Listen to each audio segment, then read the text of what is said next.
The James Whale Show. I want that call. What'll happen is Iain Lee will come in and take over. Get those And fingers working. Ian will get the call. This will change your life. You know, this is it. Good evening. What call? No, There's a call hasn't coming in, hang on, it's coming in, and we're flipping. Who's it going to be? Is it Paul from Stoke Poges? You can have him. No. I don't want anyone we've talked to before when it said, but we get mental sort of epiphanies. You can get a cream for that now. Yeah, and now they're I all like coming. it. I like now, having it, yeah. now this is. Hang on, just a minute. Hello. Take him. Go late. Hello? Hello. Who's that? It's Bob. Bob. Have you got the dog, Bob? I've got no dog, no curtains. I'm driving a cab. Oh, well, I think it was you, though. Next call. Go to the next call. I was kind of having visions of getting home and seeing the dog and the yellow curtains. Oh, right. So maybe you're picking up on that. Yeah. That's what it was. All connected, all kind of in the brain. Have you got a girlfriend or a wife? Or a pizza in the box. I got both. Wow. This guy's a player. Yeah. No, it's just one of them. She's a girlfriend. Okay. I'm just wondering who this other bloke I'm seeing at your place is at the moment. Can you see that? He's having an epiphany in your front parlour. Are you a swinger, Bob? His name's not Paul, is he? Yes. Yeah, Yes. He's got a T-shirt with a big P on. Yes. I bet he has. I knew it. All along. I'm sorry, mate. I am sorry. I'm sorry. Listen, stay. I'll tell you what. Good. You'll be better in the long run. Stay on the line and talk to Ian. I don't want to hear his You don't want woes. He says life sounds miserable. But he might actually need some sort of help after realising that Paul is in the. I want to speak to Paul. With his wife. Paul sounds like the winner. Call us, Paul. Yeah, Paul's done all right. The Late Night Alternative with Iain Lee on Talk Radio. We have ways of making you talk.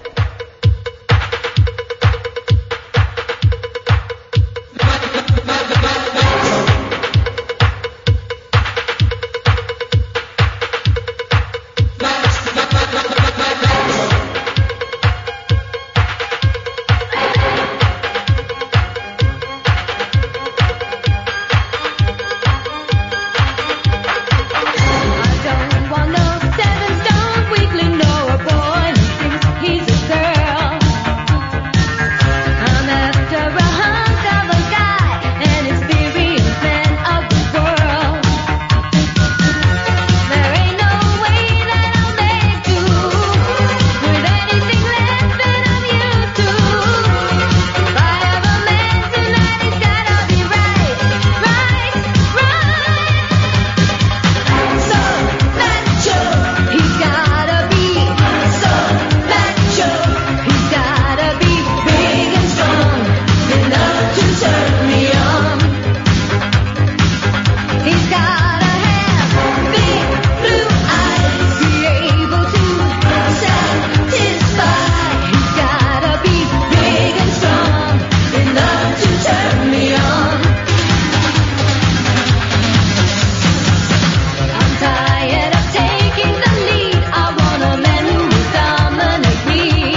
Are we on tonight? Does anyone know? Is there nothing's happening in the world of politics that could be discussed in 3 minutes? Instead, it gets stretched out for 3 bloody hours, and all of the callers who we have banned come crawling out of the woodwork to make their dull little points about Brexit. I'm confused. Oh yeah, I know, Crystal, you got a lot of calls coming up, so I'm just going to make my 18 points very quickly. Get lost, losers! A 3-hour show about a 2-minute conversazione. My God, and we don't get paid, but we are glad to be back tonight. Can someone confirm are the rumours true? Jonathan from Swansea phoned the show last night. Ian Lee, who are you? Catherine Boyle. Sam's answering your phone calls. Pete's the first person that's called in. Good evening, Pete. Good evening, Ian. Good evening, Kath. Hey, Pete. What you got for us, Pete? Oh, it's Pete! Oh my God, it's Wednesday! It is Wednesday. Oh, shoot! We were watching, Sex Clinic. Alright, hang on. Oh, God! Oh, this is terrible!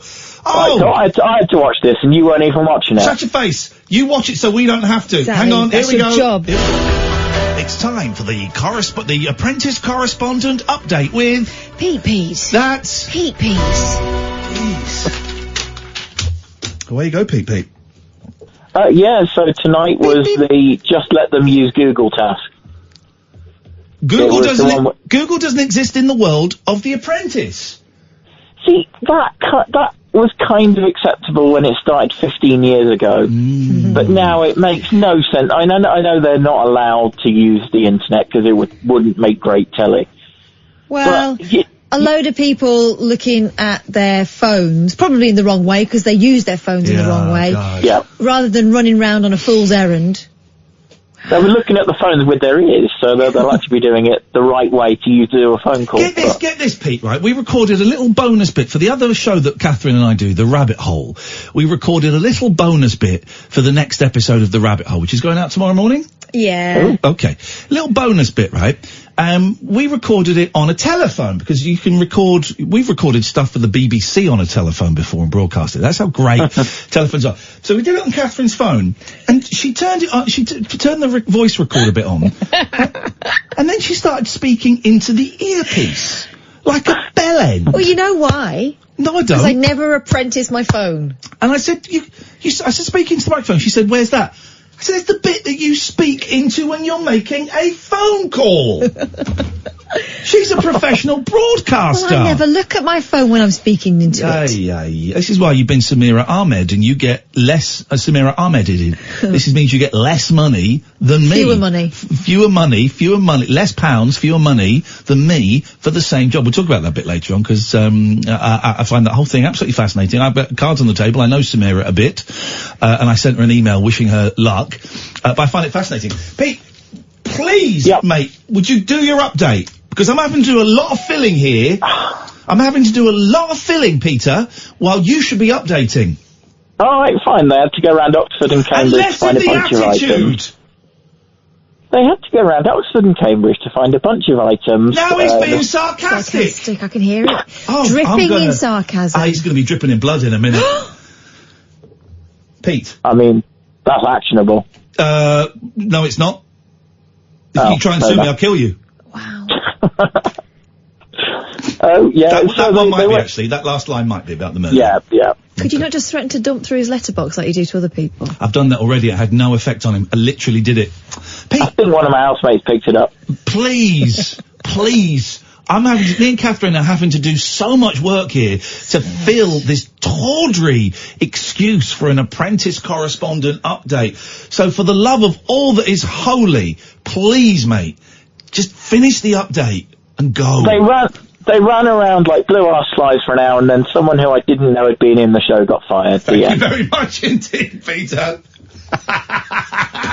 That is pretty much The Apprentice. Yeah. There's every week for the last 5 years I watch it and I go, who's that? I've never seen that person before. I only know, there's that angry man that got told to watch his temper. Yes. There's the girl who talks like that, who actually is surprisingly good sometimes. And then there's J-Lo. The only name I know is Lottie Lyon. Oh, Lottie Lyon. 0344 499 1000 is the phone number. Can I tell you one interesting thing about the election? You can try. No, I can. This is interesting. I'd like to get the comparative stats, right? There is genuinely one interesting thing about this election. Over 50 MPs have said they're not standing and they're going to resign. Gosh. Over 50. Now that seems to me a lot. It is a lot. It is a lot. And I'm just wondering how that compares. I wonder if there is any other general election in the past, let's say 100 years, where there is a comparable amount of MPs, quite high, some ones you've never heard of. Amber Rudd. And is it Nicky Morgan? Is the culture secretary? She's stepping down. Is it Nicky Morgan? Have I got a name right? Is it? Keep your fingers crossed, guys. Let's check. And I just wondered, and maybe this is something we could look at in the background during the show. She won't stand for re-election. Nicky Morgan. Mm-hmm. Is in the last 100 years, is there a comparable amount of MPs that's a huge percentage? Now, I would love to speak to one of these MPs. We probably can't now until after the election, but one of these people who is standing down or is resigning, why? And I'm sure there are loads of reasons. I'm sure we know that some of them have had threats of violence.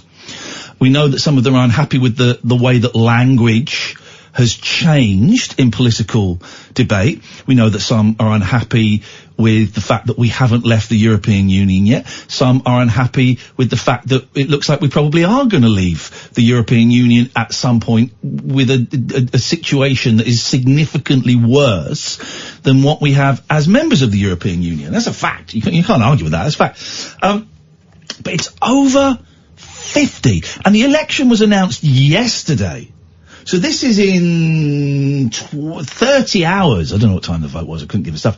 This is in 30 hours. I reckon that number's going to rise significantly. Doesn't that seem incredible? Genuinely fascinating. That when I heard that today as I was driving in. And they seem to be, I think that Nicky Morgan was only in the last hour or 2 hours that she said, actually, yeah, do you know what? I've had enough. I think she's standing down because she doesn't like the fact that we haven't left the European Union yet. I think that's incredible, and it's a real indicator. These are of how messed up the whole political system is.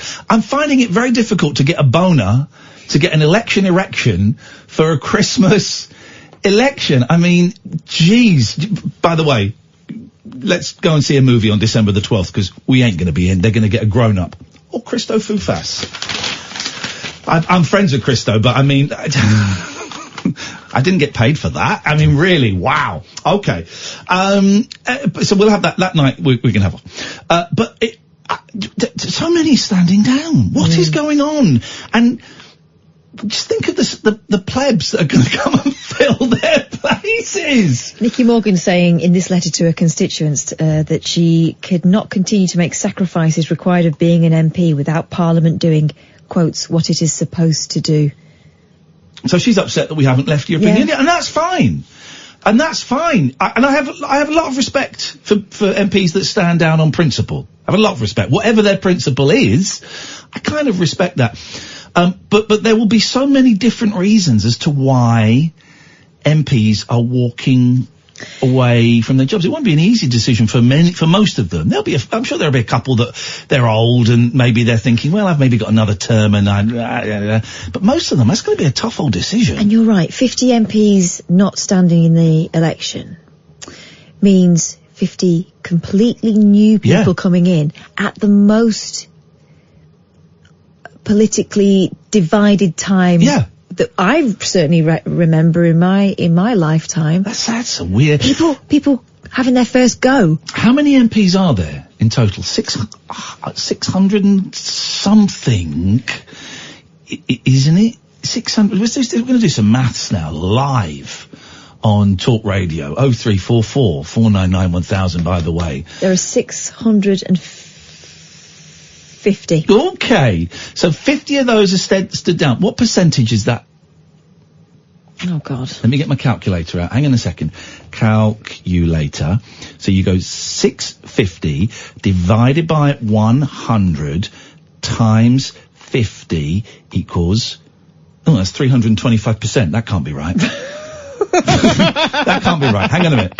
650. No, I think you do 50 divided by 650 times 100. Hang on a minute, you do 50 divided by 650 times 100. No, you don't. Let me do it my way, please, Sunshine. 650 divided by 100 times 50. No, you don't do it your way. Right. You agree with him. You are... hang on. Everyone just called out. Even we're getting caught up in... 650 divided by 100. No, but that's not what Sam is saying. Sam, you say your way. 650 divided by... That's not what you said. You said 50 divided by 100. No, I didn't. Don't think he did. Play the tape back, boy. Play the tape back. Oh, God. We're going to have this is going to be one of those shows. We're going to have a break. When we come back, Sam's going to get his little young body spanked. This is Talk Radio. Across the UK, online and on DAB. The Late Night Alternative with Iain Lee on Talk Radio. Right, play that clip, Sam, please. I think the tape's broken. Well, you are an idiot because you can do it 50 divided by something. So you've just double embarrassed yourself. Okay. I've made it separately with 50 MPs out of 650 standing down. I've made it both 325% and 0.13%. Okay. But people online, and I trust the online community, the hashtag TLNA posse. I trust those guys, are saying it's 7.69%. Now, here's the thing. It's not the highest number. The highest number was 9 years ago. Thank you. Loads of people pointed me in the direction of this. In 2010, when 149 MPs did not stand for re-election, but primarily because of the expenses scandal. So we're some way off that. We're some way off that. So in that case, maybe it's not an interesting thing. 0344 499 1000 is the telephone number if you want to give us a call. I've retweeted. Some of the shows do little videos to promote their radio shows. Yeah. Right? And Ash from James and Ash came out and said, have you seen the video that Matthew Wright did for the show? And have you seen it, Sam? I've retweeted it. So it's done in front of a green screen. So they're stood in front of a green screen and it's Matthew Wright and TV Kev in front of an image of Grenfell after the horrific fire. They look massive, and then there's a weird bit where Matthew Wright turns around to look at it, even though it's not behind him. Right? And I get it; it's a huge in the news today because of the report that came out. And I get it. That in itself, I think, is quite. I would consider that tasteless. I think it's clumsy. Clumsy, but I get it. But then he goes. So it goes something like, we've got the report on Grenfell and how this tragedy happened. We're also joined by Jane McDonald to talk about her brand new show. And Kev's going to be trying out sandwiches. But we're still with the picture of Grenfell in the background. Man. My God! By the way, this whole Grenfell thing is, it's such a horrendous... Catherine and I were discussing this. We were in New York when this happened, when it happened. And I think, certainly me personally, and you can tell us what you think in a second,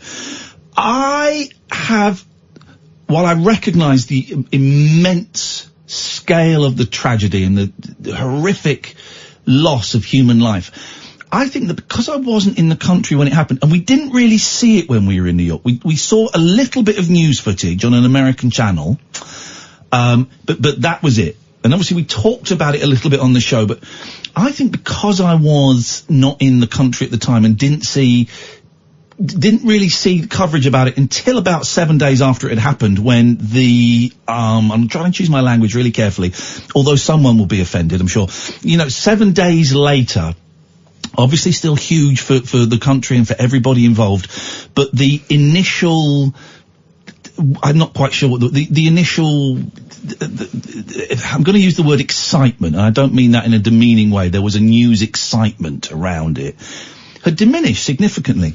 And I wonder if being away from when a huge tragic story like that breaks, and you kind of get the aftermath, that's it. We got the aftermath as opposed to the actual incident.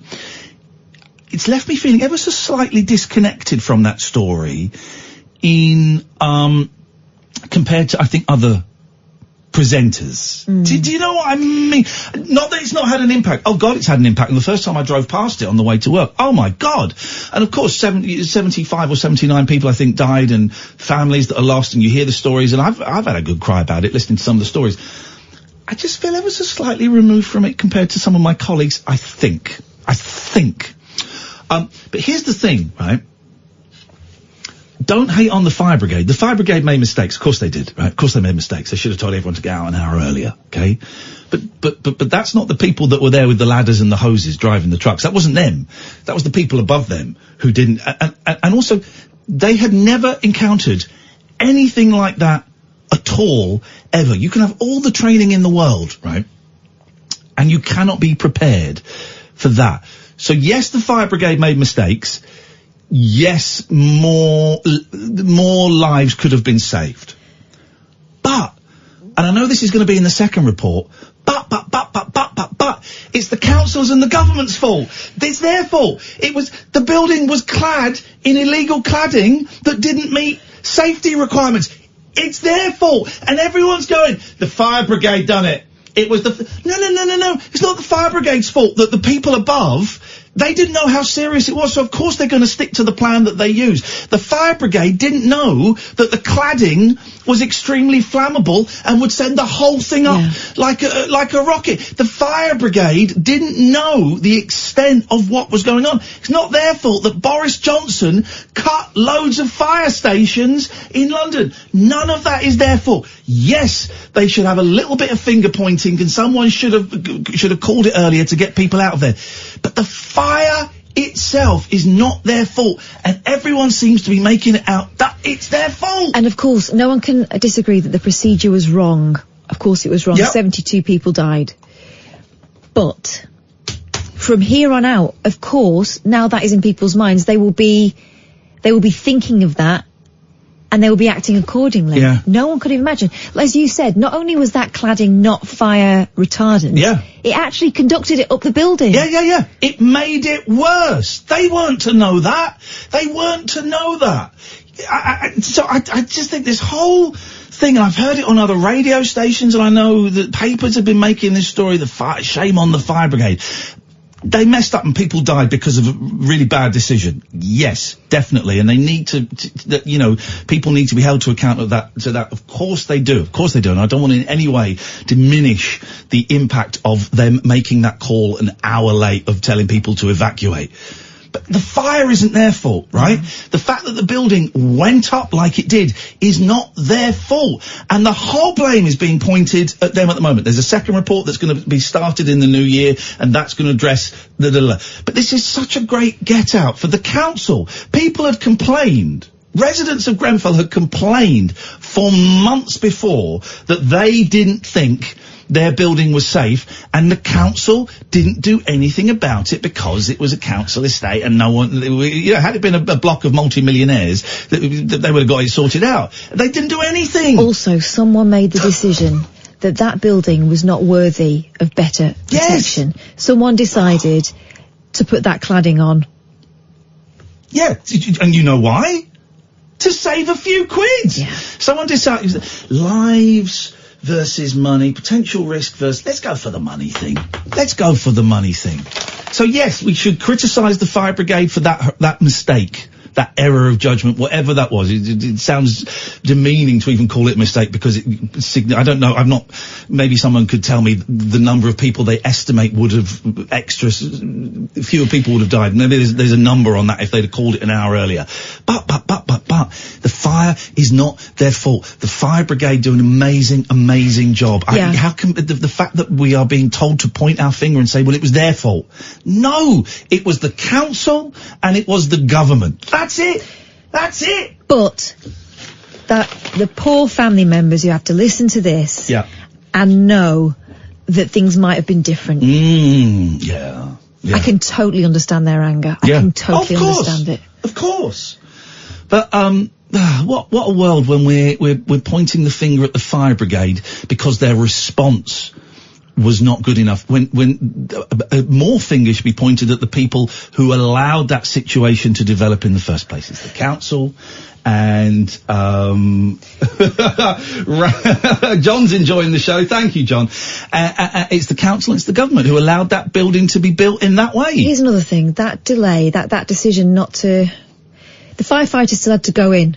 How much extra risk were they put into because of that decision? Yes. Remember the footage, and that's something I do remember from watching in New York. Pictures of firefighters sitting on outside after being in that building for God knows how long, absolutely broken. But also, you can go online, you can find loads of stories of firefighters being told not to go back in the building and then say, no, I think we can get another couple out.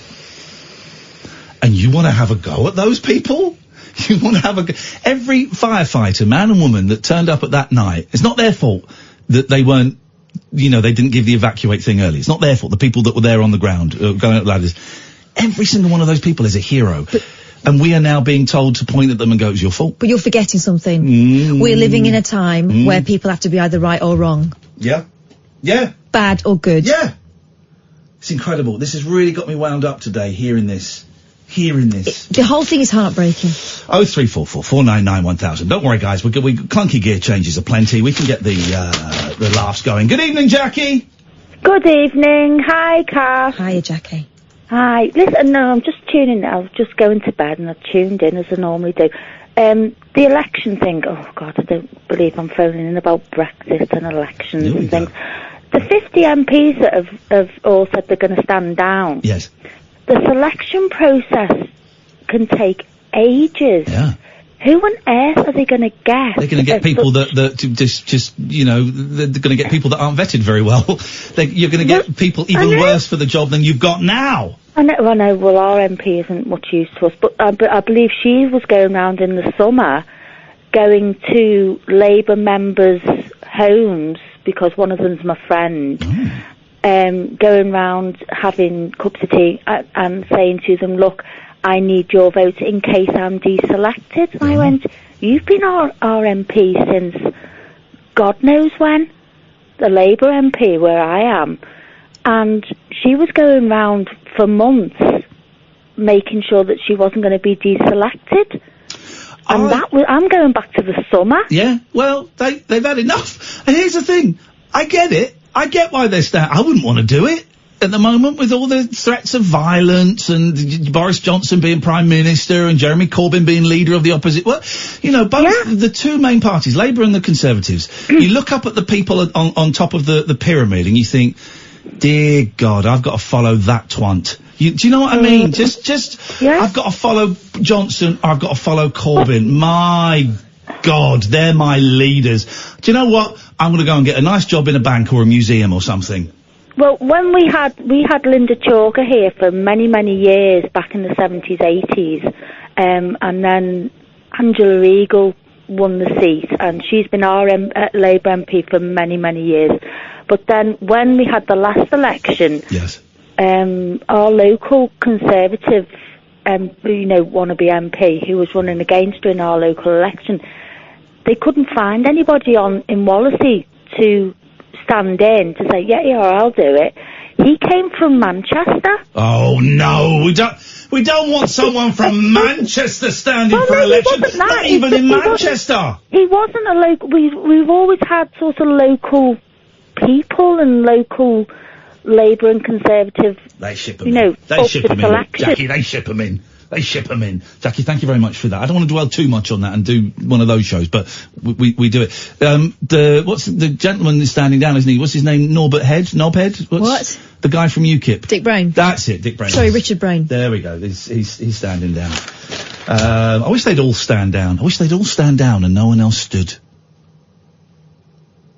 That'd be nice. But then who'd be in charge? Exactly. David Babcock! Hey, how are you doing? I'm doing very well, David. I was, for those who don't know, David and I are now, play buddies. And what does that mean? It means that we have play dates on... Adult play online on the PlayStation Network. Is that allowed? We play video games together, don't we, David? Well, when you stay on late enough for me to, play with you. Yes. And I invited David to play Call of Duty Metal Warriors on... Is that a building game or a fighting game? It's a fighting game. Mm-hmm. And David didn't come and join me. He said, I can't do it. I'm too scared. No, I didn't say that at all. I can't do it. I'm too scared to come and play war. Well, I'm not Nelson Mandela, am I? I was on a bus. Nelson Mandela's been on a bus before. Yeah.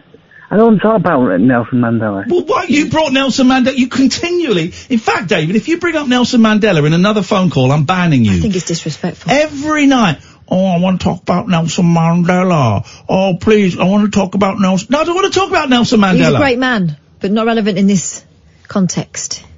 I'll tell you what I want to talk about. If it's Nelson Mandela or Robin Island, you're off. You're talking about the general election. Right? Yes. Yeah, seems like there's a lot of,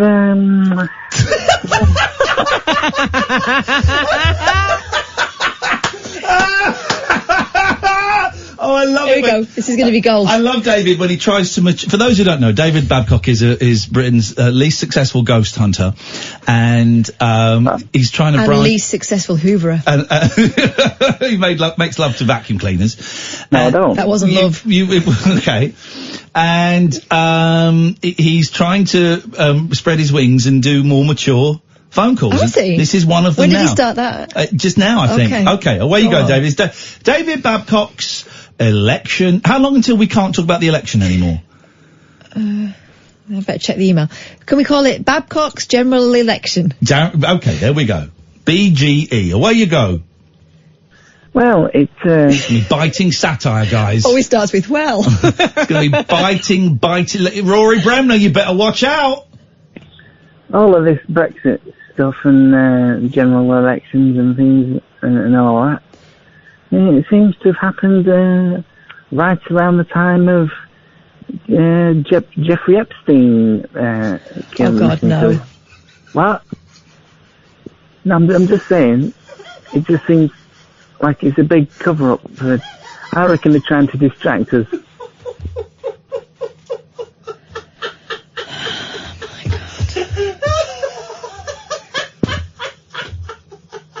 Well, listen, folks, let me serious.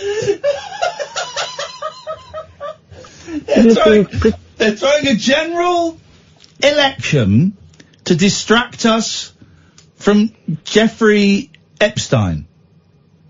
And others. Okay. Well, you know there's a story about Jeffrey Epstein in the papers. No, but I think we're getting mighty close to uncovering it all. Okay, well, can I tell you what the latest story is? Go on. Millionaire sex offender Jeffrey Epstein's body bore telltale signs of homicide by strangulation and not suicide, according to a leading forensic pathologist. In a bombshell interview with Fox and Friends... Who's that? Is that like Mr. Foxy Bingo? No, it's on that Fox News channel. Okay. Dr. Michael Baden... He's a bad one. No. No. Here we go. I'm going to say his name, and then, David, you're going to repeat his last name, okay? Right. As is questioning what I've just said. Dr. Michael Baden... Baden? No, repeat it exactly as I say it. Right, sorry. Dr. Michael Baden... Baden? Dr. Michael Baden! There you go. Yeah, very good. Shared his conclusions about the suspicious nature of Epstein's death. The former New York City medical examiner who was hired by Epstein's brother and present at the autopsy shared that the findings are more consistent with homicidal strangulation. At the autopsy on day one, there were findings that were unusual for suicide, hanging, and more consistent with ligature homicidal strangulation, said the pathologist. So, what that tells me, David, is he was definitely murdered. And you know what? Yeah, I will take that line. The general election is being used to cover up the murder of a billionaire paedophile. I just think that there's a lot of things out there trying to confuse us right now. Well, there's lots of things trying to confuse you, like the on-off switch of a Hoover. But, normal people are being confused as well. Did you know that El Chapo was in that prison for about a couple of years? Yeah. Quite a lot of criminals were in there. It's a prison, David. They have prisons in there. And they're usually in there for a while. No, but he was high profile and nothing happened to him. Okay, so... It's a big cover-up, and that's all I'm saying. Okay, David. Well, thanks for that. Anything else? Any spooky goings-on tomorrow night? I am going on... I might be... Are you on the air tomorrow? Who knows? We don't find out whether we're working until about 3:30 in the afternoon these days. Well, maybe Boris Johnson will have a big fart and they'll want to do a show for it. If you're on, ring me and I'll do some spooky things if you like. Okay, well you could ring us as it's a phone-in show? I'll ring you, yeah. Thank you very much. Sounds like a plan. I mean... That felt harder work than usual. Am I right? I'm not wrong. This is Talk Radio. Dead of night discourse for disco queens. I'm related to Jedwood and Dolly Parton. Dairy farmers and distant fathers. Yeah, whatever. The late night alternative with Iain Lee. Doing lots of things that we don't know about, we can't control. On Talk Radio. Yeah, it's great. Oh, we're back. 0344. I think we're back from the break and we're back from yesterday. We have a week off and then we come in and do a day and we've got to have another day off. 0344 499 1000. You can call in about absolutely anything you want. Good evening, Charles. Evening, Ian. Great show as always. Thank you, Charles. The thing that's more important than the general election results is democracy being upheld. What everybody needs to do is to find out, did their constituency vote in the way the constituency wished, the MP vote in the way the constituency wished, or against it. What? Because if they went against their constituency's wishes, they shouldn't even have a look at a vote in the general election. What's a load of cock? No, it's not. It's a load. What are you doing with your telephone? Well, I'm in a car at the moment, being driven home. Okay, that's a load of cock. No, it's not. Yes, it is. How do you work that out? Well, because what you're talking is jingoistic. Stop doing whatever you're doing with your phone. I'm driving. Democracy is more important than Brexit. Let's have a second referendum.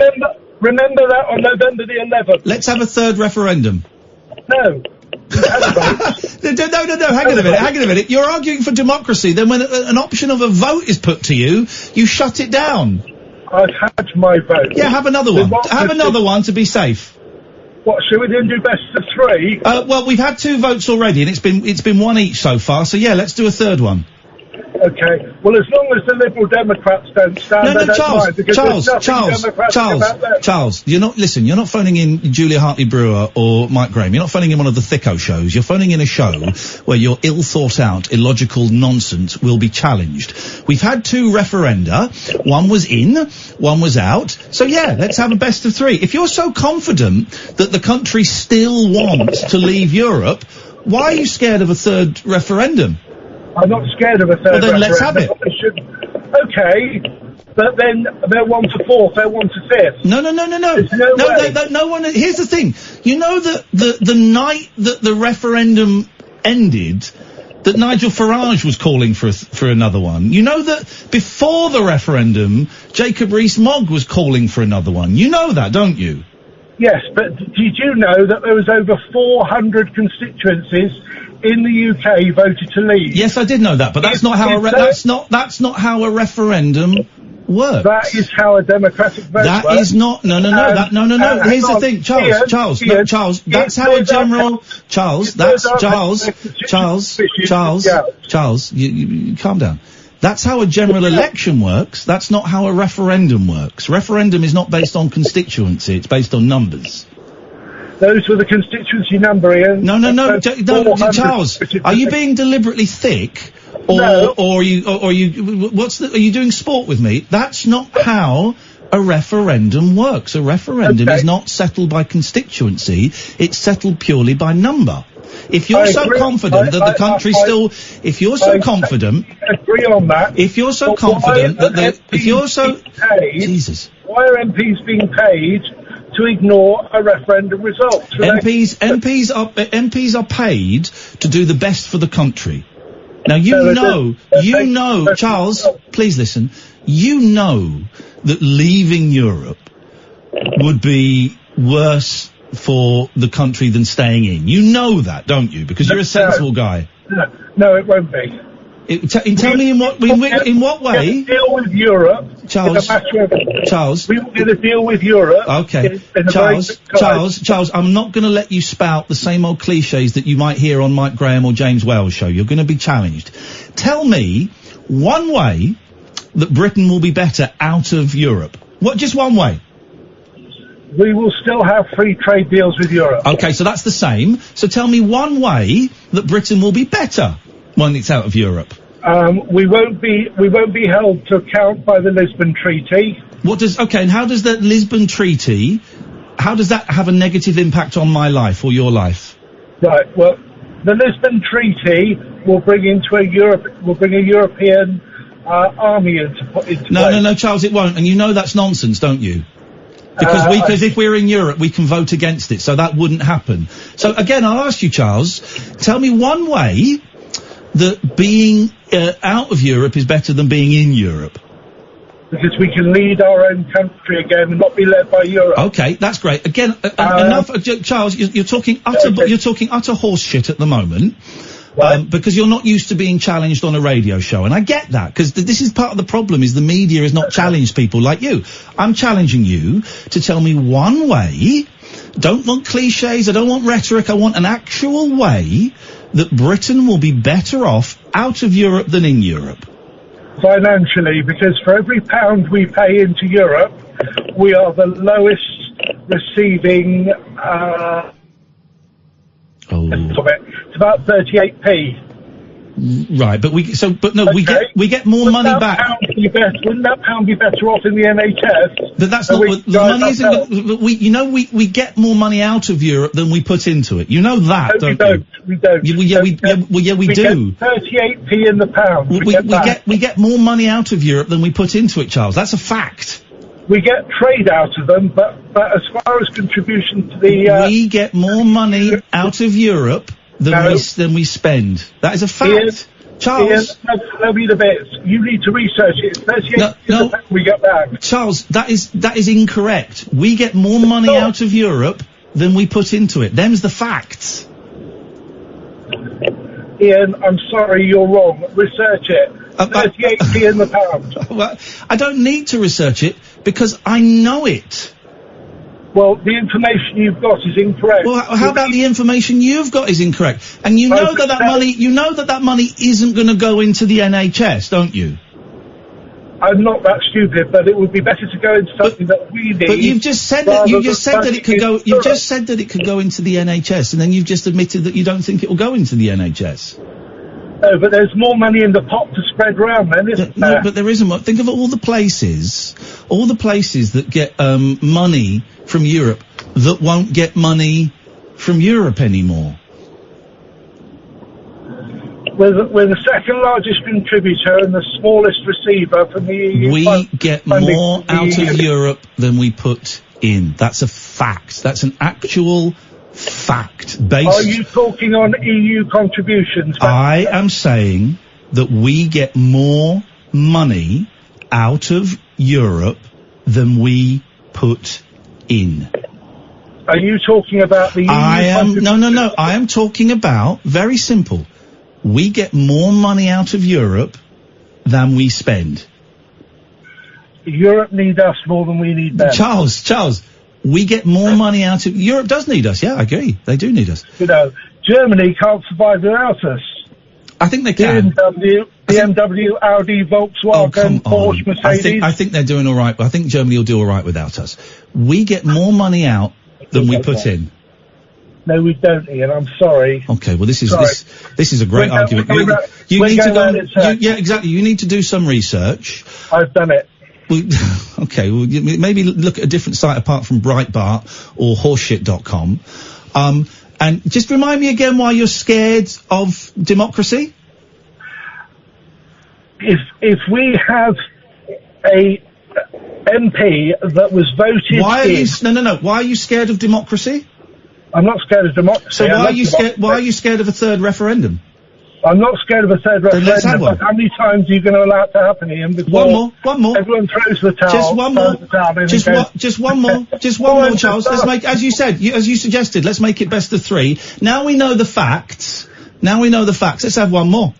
Well, let's have a general election. If we don't like the results, should we have another count again? That's not how it works. No. General elections. Well, hang on a second, Charles. Calm down, Charles. Calm down. Sorry, that's what we were told. Take it or leave it. No. Well, okay. Well, Charles, this will be the 3rd general election in 4 years. So yeah, it looks like we can do it as often as we want, mate. The government aren't happy with the results, so they keep having a general election. And we have a general election every 4 or 5 years. That's what we do. What you're failing to understand, and what a lot of your ilk fail to understand, that referenda and general elections are completely different beasts. We know what the deal is now. We didn't know what the deal was 3.5 years ago. So yes, let's now vote on that deal. That wasn't part of the equation on the referendum. So you phone up and you spout lies about lies about the financial costs and benefits of Europe, and you're scared to have a 3rd referendum, what, in case you lose it this time? I'm not scared of a 3rd referendum. What I'm scared of is the fact that democracy is being ignored. And that, to me, is more valuable than anything. We are celebrating on November the 11th loads of guys who went out in the First World War to free Europe of tyranny. No, I'm not, Charles, no. I am not going to allow you to drag Brexit and mix it up with any of the world wars. How dare you? Shut up. Charles,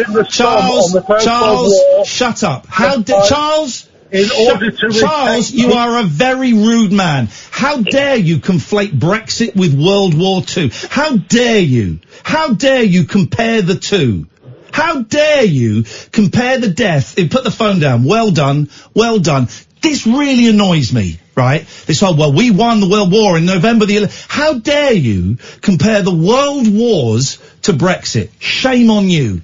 Shame on you. That is disgusting beyond belief. That is Farage speaking, that's Johnson speaking, that's Leave EU speaking, that's Breitbart speaking. That is absolute bollocks. There is no connection between us winning the world wars and Brexit. How dare you compare the two? That is disgusting. Shame on you. Was I right about the money? I don't know. 03444991000 is the telephone number if you want to give us a call. Thoroughly enjoyed that. I was looking up about the money while you were talking, and it very much depends on which website you look at. Right, exactly. Okay. Here's someone who might know. Let me just, look, we've got an expert phoning in. Alan, how much money do we spend on Europe and how much do we get back out? Well, we spend about 500 billion on Europe. Yeah. And we get back 3 billion. Okay, perfect. All right, thank you for those stats, Alan. I appreciate it. So we spend 500 billion and we get back 3 billion. Fantastic, Alan. What have you called in for? Glad we got that cleared up. I want to hear my candidacy for the Monster Wavy Looney Party. Okie dokie. Say it again, but it's a little bit slower so that we can... I want to announce my candidacy for the Monster Wavy Looney Party. Okay. I want to make it compulsory for the Grand National to be taught in schools. Oh, God, about how... Yes, in the history lessons, because it's one of the most cruelest examples of sporting endeavour ever. It's horrendous, isn't it? I was thinking more of the television coverage. Okay, go on. Well, tell you what, Catherine and Sam and I... Turn your mic on, Sam. Put your headies on. Catherine, Sam and I are 9-year-old children in school, and you're our teacher... And you're going to teach us, 9-year-olds, about the Grand National. Good morning, class. Sir? Yes? Catherine, what is it? Can I ask why you're not teaching us about, like, I don't know, Shakespeare or reading or, like, maths or something instead of this old nonsense? Because it's not, this has been set up by the government curriculum. Sir, can I use the toilet? Did you go before Mr. Lee? I don't need the toilet. He's already been on the floor. Sir, Sam's got his willy out. Sam. He keeps licking me. Sam, put it away, no one wants to see it. I do. Please, sir, can you get on with the lesson, sir? Right, so it's been 9. Right, excuse me, if you let me go on. The Grand National, the TV coverage is one of the most important events every April. It first started in 1960, which was eons ago for all of you. Sir? Yes, Catherine? More important than Easter? It has been started around Easter time, actually. Sir, Easter's more important because Jesus... No, how do you not know our names? Because Jesus died and then came back and then buggered off. It's kind of the whole point, sir. There's no evidence of that. I'm going to see the head. What happened there? Please, sir, I don't want to see your head, sir. No, I'm going to see the head. What? Are you in trouble, sir? No, I quit. Well, it normally takes us a bit longer than that.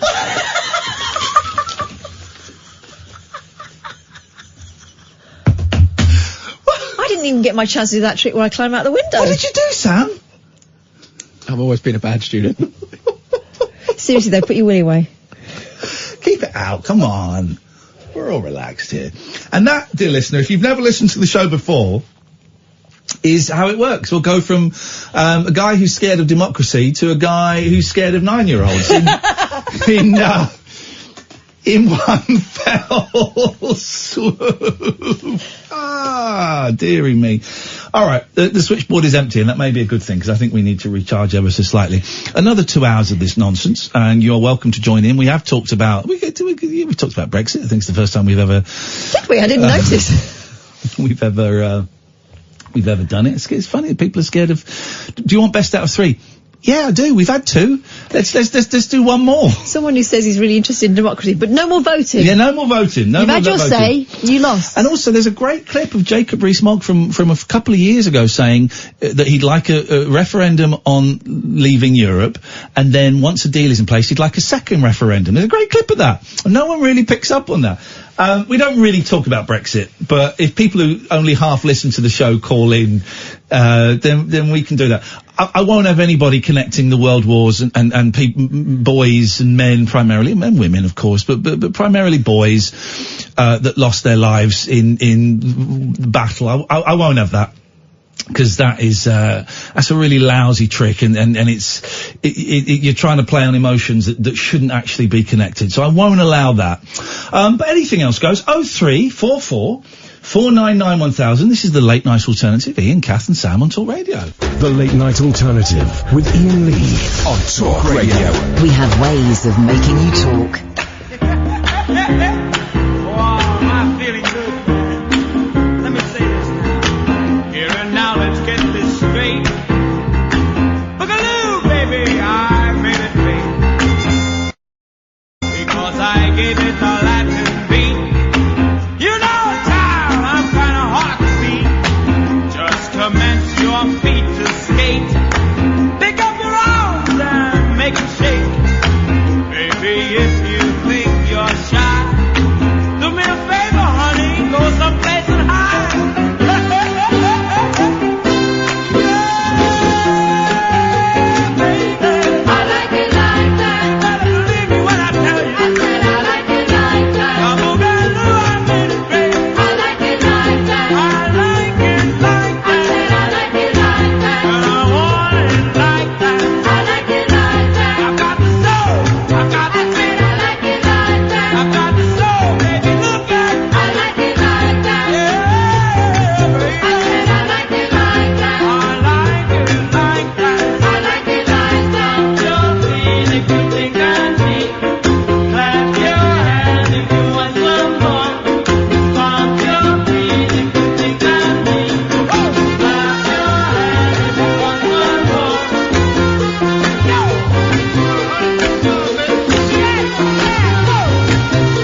go.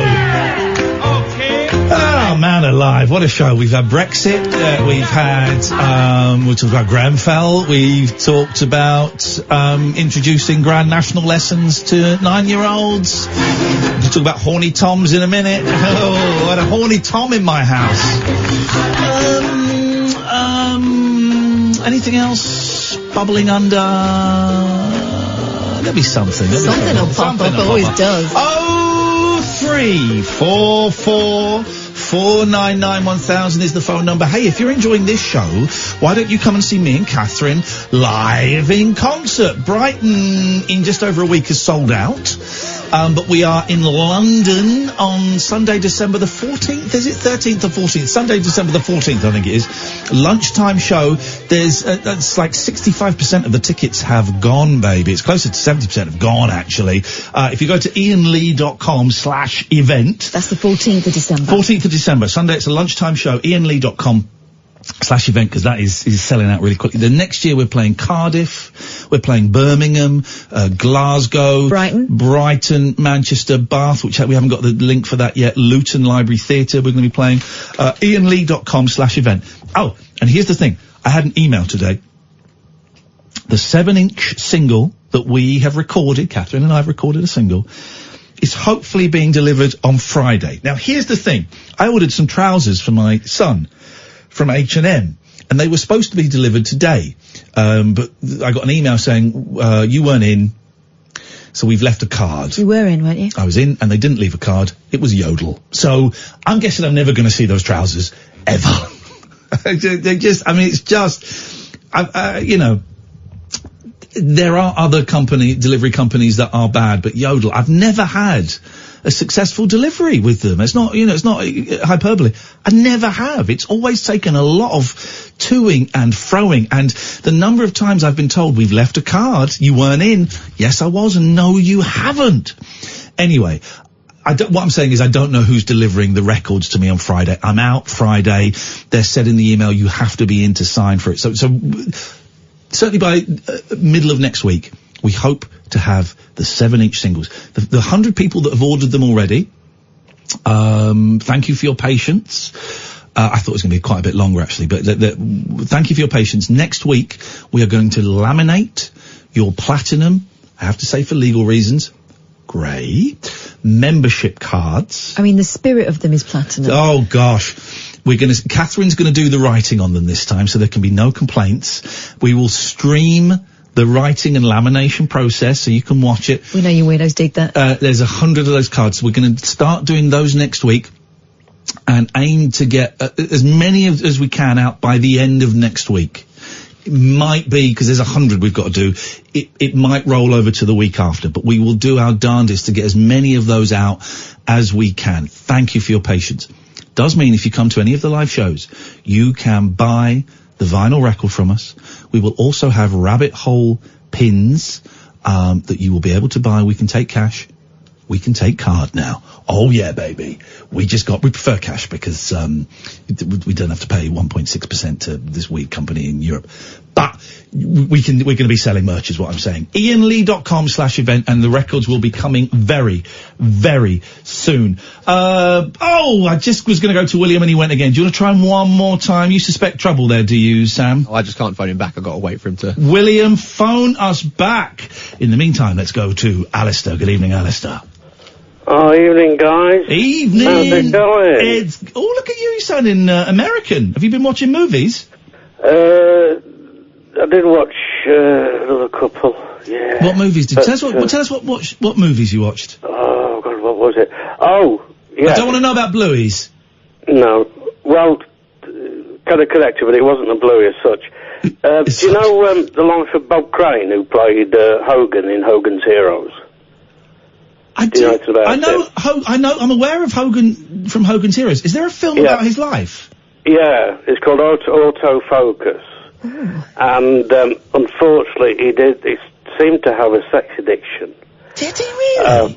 Yeah, and basically, he hooked up with a guy who worked for Sony or something, and this was the 60s, but he had all the latest equipment, and he furnished him with, like, the first sort of video cameras and recorders. Yeah. And they recorded, unfortunately, you know, what went on in the bedroom. What's the name of this film?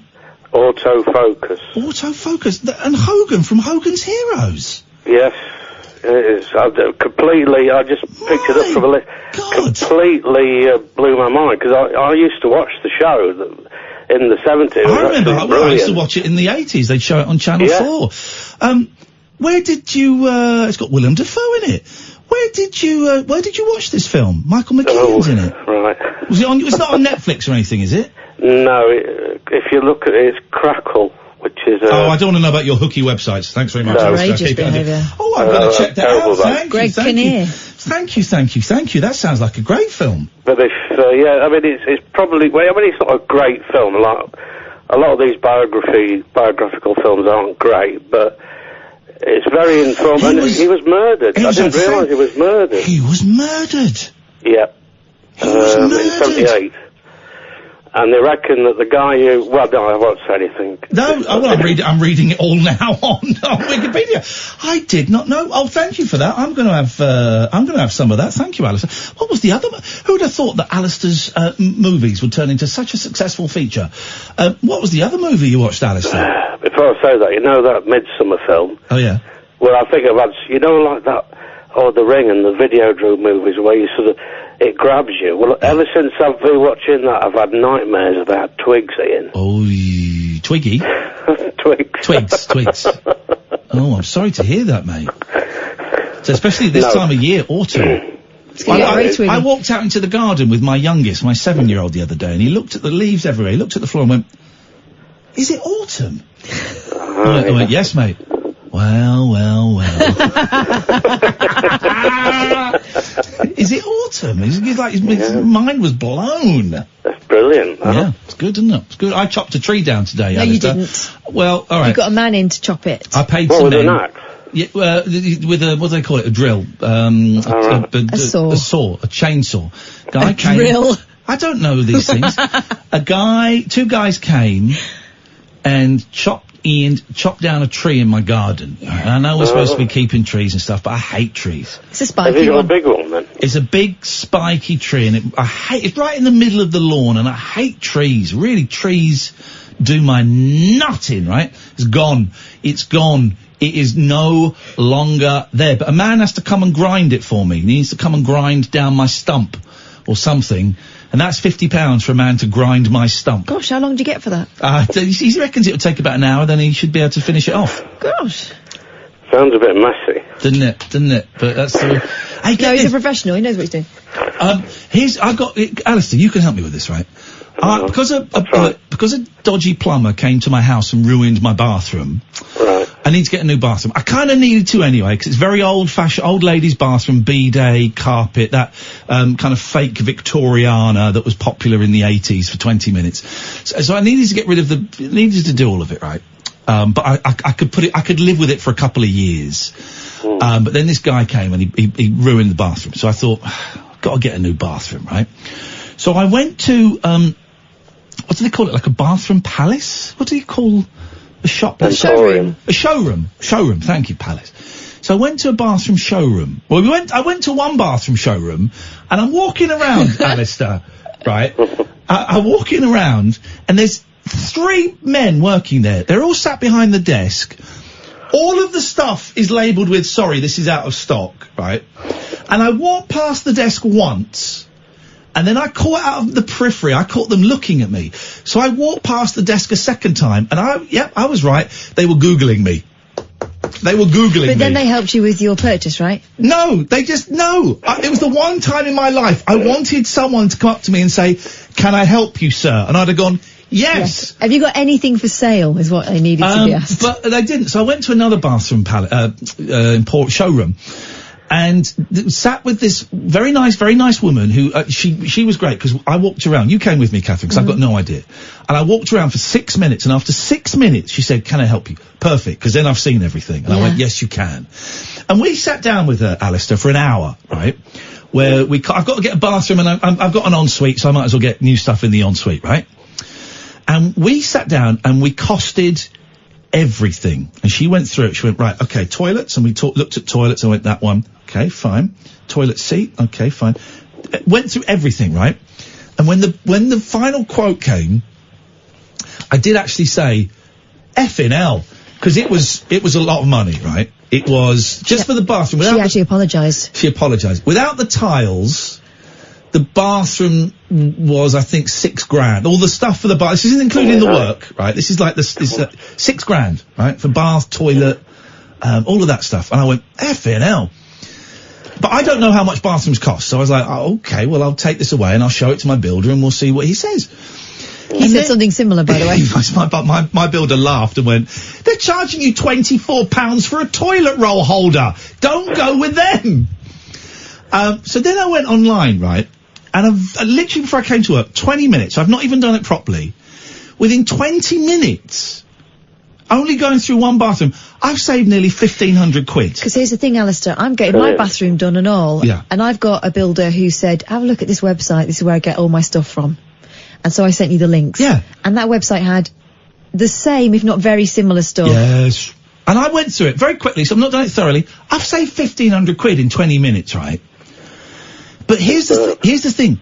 I feel really bad for this woman. Let's call her Tracy. I feel really bad for Tracy because she put an hour's work in, and I'm worried that I'm gonna feel so guilty that I'll go and buy a really expensive bathroom from Tracy so that her work is just like, Catherine, please tell me that's a stupid thing to do. It's a stupid thing to do. Tracy is getting paid. There was no one else in the shop. What else is she going to do?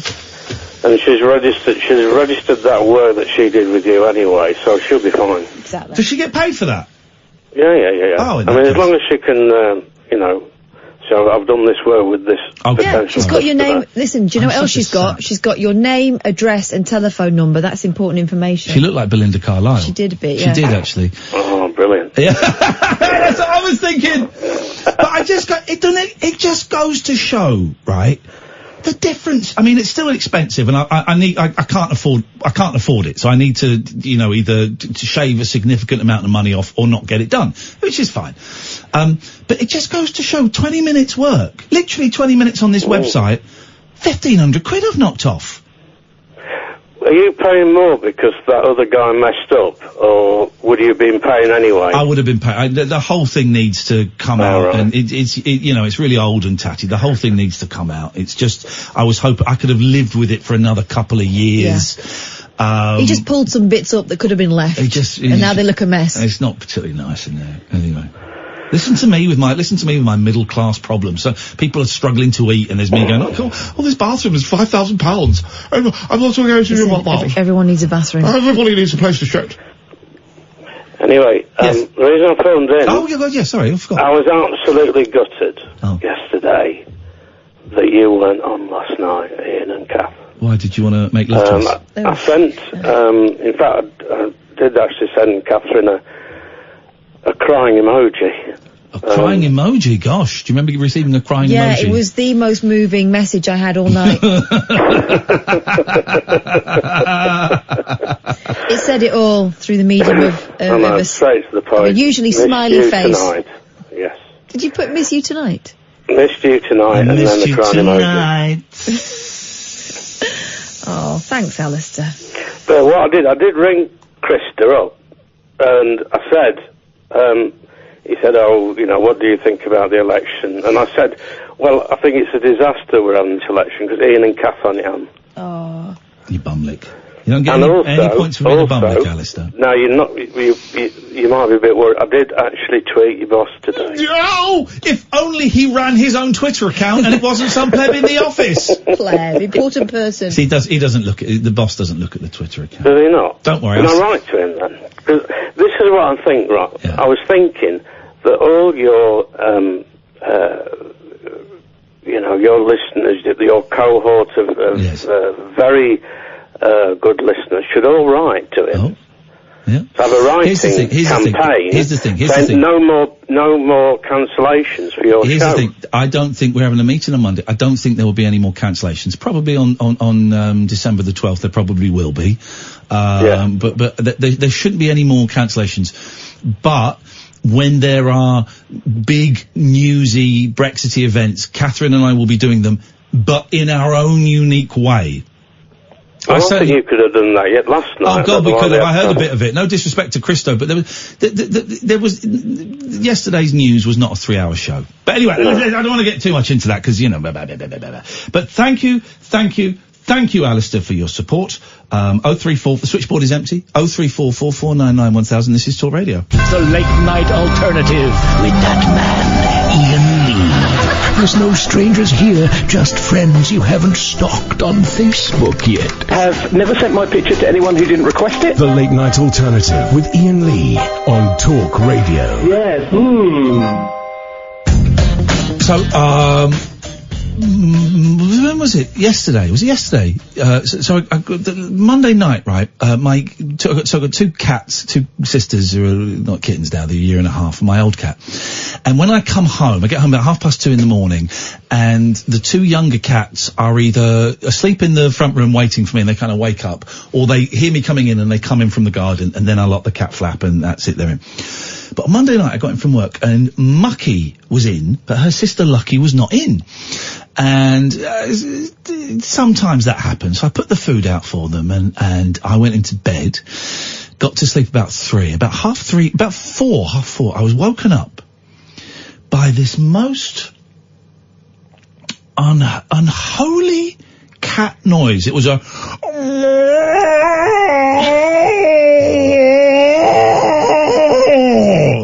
cat.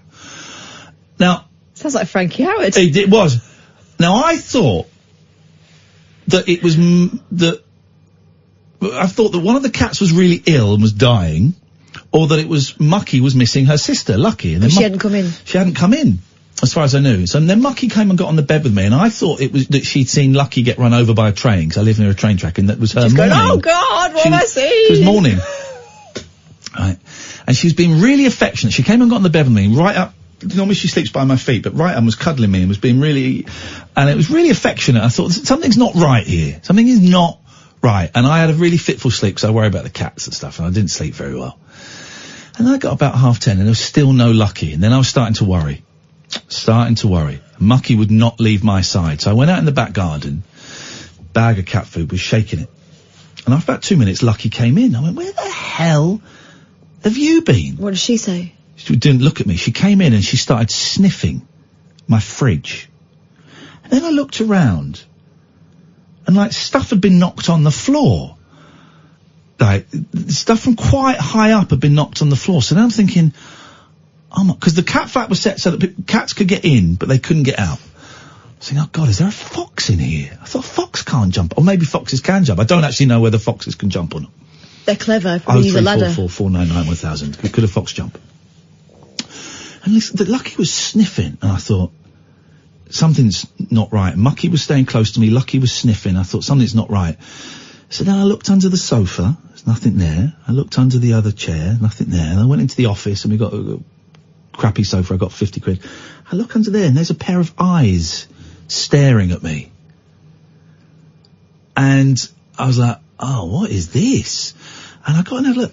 It was a big old fat horny tomcat with a massive boner. Just a big wang. You couldn't see its penis, but you could sense its penis was there. It had big D energy. Big fat tomcat. I'm not fat shaming this cat, right?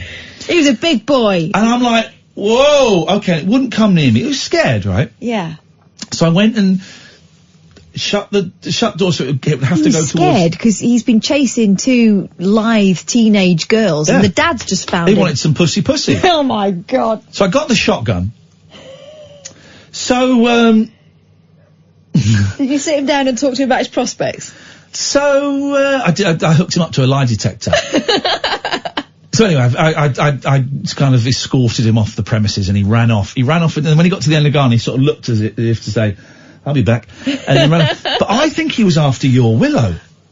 Because my girls have been dumb. Uh-huh. They've had their, vaginas, they've had their vaginas sewn up. No. And, but your Willow, who's only 16 weeks old, a child, came and stayed the other week. And she looks like a baby too. Here's the thing, she didn't go out in the garden. Cat experts, right? Could she be emitting a sex smell that we can't smell. It's not the same as when dogs. I've only ever smelled a dog in season. My God, it was disgusting. I assume cats in season are similar. I would imagine there's a muskiness. Well, it was. The dog in season. My God, it's incredible. But here's the thing: could a 16-week-old kitten? She's a baby that hasn't been done yet. No. Her vagina is still open. Oh my God. I Could know. you stop talking about my kittens? Oh, well, you were talking about my cats having it off, and I said don't because they're my babies. But then, well, they are your babies. I'm talking about your kids having it off. Stop it. Could a 16... Your cats are mature now. My kitten looks like a baby. I'm talking about your kittens. Could a 16-week-old cat send out a sex smell? She's a beautiful creature. This is a phone and you won't get on James O'Brien or Nick Ferrari. She's beautiful. Could a 16-week-old kitten send out a sex smell that humans do not notice, but big fat horny toms from the other side, literally the other side of the tracks, the wrong side, come and hunt down? 03444991000. Sounds like bloody Pepe Le Pew. It was. And another weird thing. Is it her being powerful or is it his smell? Horniness. Sense of smell. I mean, it may just be a coincidence. It's some coincidence. I've never had another cat come in that cat flat before. Never seen this cat before. And I wonder if she was sending out. Also, that is some brass neck coming in a house with 3 other cats in it. Yeah. Dirty bastard. I'd listen. Just to be fair, to stop him coming around, I've tugged him off, so. Oh, stop it! He's done.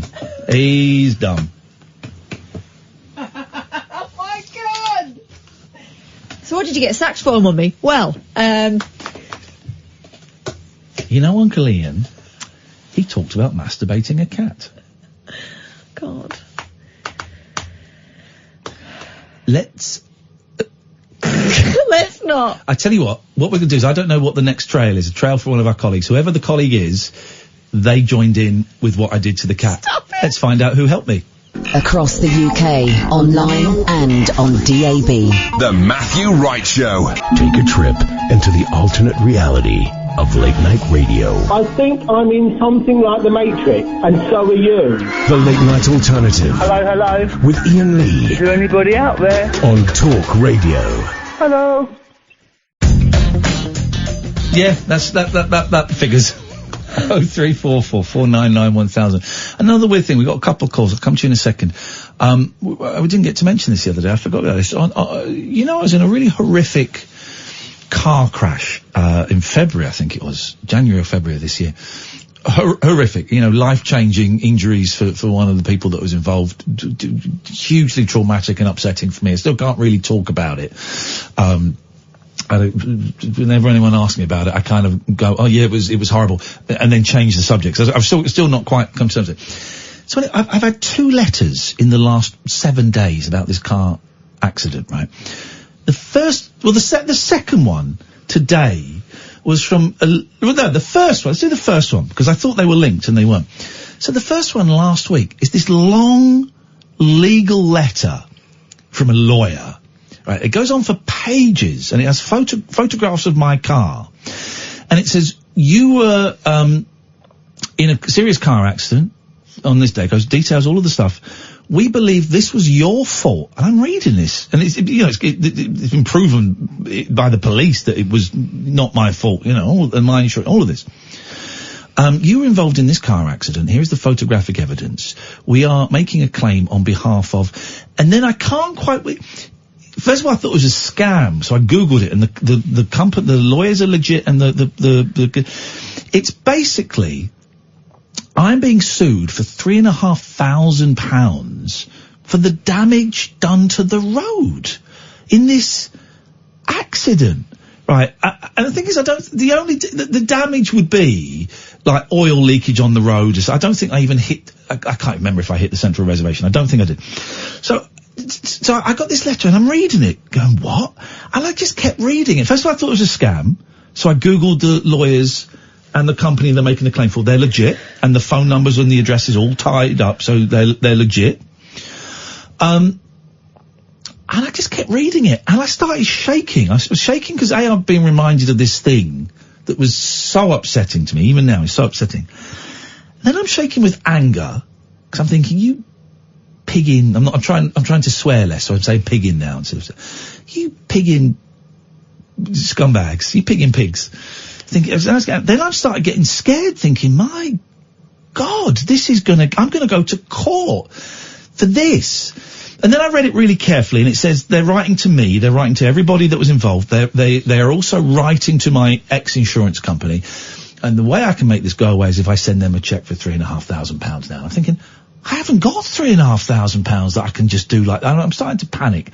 And I mentioned it on Twitter, and most people went, most people went, they're chancing it. Sit tight, you should be okay. And I'm now at the point of thinking, their chances, they will write to the insurance. The crash was not my fault, so any damage to the road cannot be my fault. And the insurance company, they're just writing to everybody, hoping that someone gets scared and writes them a cheque. But there's still a chance I might go to court. But you showed me the letter, and it is very stern. Yeah. And there's no kind of sugarcoating of it. No. As far as, if you were to receive that, you would think that you needed to act urgently. Yeah. So here's the thing. I'm going to get that letter. The guy that in front of me that I was pushed into is going to get that letter. The guy behind me is going to get that letter, and the guy on the motorbike who's now paralysed from the neck down is going to get that letter. And you think, Jesus, how are they allowed to send? I found it so upsetting that they were able to send this out. And I think I'm going to be all right. Logically, I know I'm all right because it wasn't my fault. And in the letter they say it was your fault, right? And it wasn't, right? And I know I'm all right. But there's still quite a big part of me that is very, very nervous that I'm going to end up in court. And part of me thinks, just write a cheque. And that is the power of what they're doing. Yeah. And they know this. Yeah. And then today there was a letter which I thought was connected to that letter. I thought it was the follow-up saying we still haven't heard from you. It's a letter saying we still haven't heard from you regarding your accident. We've been in touch with your insurance company if you'd like to make a claim for any uninsured losses. And I looked at it and I thought, oh, hang on. You're ambulance chasers. They're offering to get money for you. You want me to get in touch? And I remember they'd sent me a letter 6 months ago. They sent me a letter a couple of months ago and went straight in the bin. So you absolute scumbags sending me a letter. I read it and I was shaking again because it just brought it back. It was such a traumatic experience. If anyone who's been in a really serious car crash will know it takes a long time to reconcile with it, particularly when someone. Anyway, it doesn't matter. But, I thought, you scumbags. First of all, where have they got my details from? Have my insurance... I know there was a big scandal, but it was legal a few years ago of insurance companies selling details of accident. Or is there a database where they can get access to the police? The fact that company, the first lot of solicitors had photographs is highly questionable, isn't it? Well... It's not, I suppose, if they're suing on behalf of the people in charge of the road, that they would have been there taking photos at some point. I guess. But you just think, here's the thing, I would never, and I have never, I've been offered a few times, when I've been in car accidents, I've never and could never put in a fake claim for whiplash and all. And I know a lot of people do. I know loads of people do. But there's just something in me. I'll tell you exactly where it comes from. We used to have an insurance guy, Sandy Pagliaro. If you're listening, Sandy, good evening. Used to come round every month and collect the insurance premium off my mum and dad. And I remember once, and this is 40 years ago, they put in a claim for a ring that had got lost. And Sandy Pagliaro came round to either do the claim or to even hand over the cheque. And I said, but Dad, you found the ring. No, I didn't, son. With this insurance guy there. Yeah, son. Different ring, didn't find it, be quiet. Wow. And they got the cheque in the end for 100 quid, whatever it was. But since then, I've got this sense of, I cannot put in, why would you want to put in, you're sure you get $2,500, but for what? Why are you putting it, why? I didn't earn it, I didn't deserve it, it's not my thing. That money comes from someone. So to have a letter saying, we can, you've got some uninsured losses, we can get a few quid for you, get in touch, we'll get you a few quid. No. It feels like, though, whatever process it was by which your information was passed on. Yeah. I would expect more letters. I suspect so. I've not had any phone calls. I've had phone calls in the past for car crashes. I keep getting those. Recently I've had a couple. Those ones where I suspect they're automated. Yeah. Because it'll be, hi, and it'll be someone with, a very kind of girl next door type voice. Oh, she's a recording. Yeah, and a kind of, something like, Sally Smith or something. Yeah. Always a very, very neutral kind of accent, that whole thing. And it's, we heard about your accident. And I always say, no, you didn't. Stop phoning me. Yeah. Like, no emotion, no response, no nothing. It's a robot, it's a recording to test to see if you'll answer your phone. That's what that is, to see if it's a real number. Because they're doing like they're just making up numbers, and then that you answered and you spoke, so you're now on a system. I've had loads of those. But just absolute scumbags.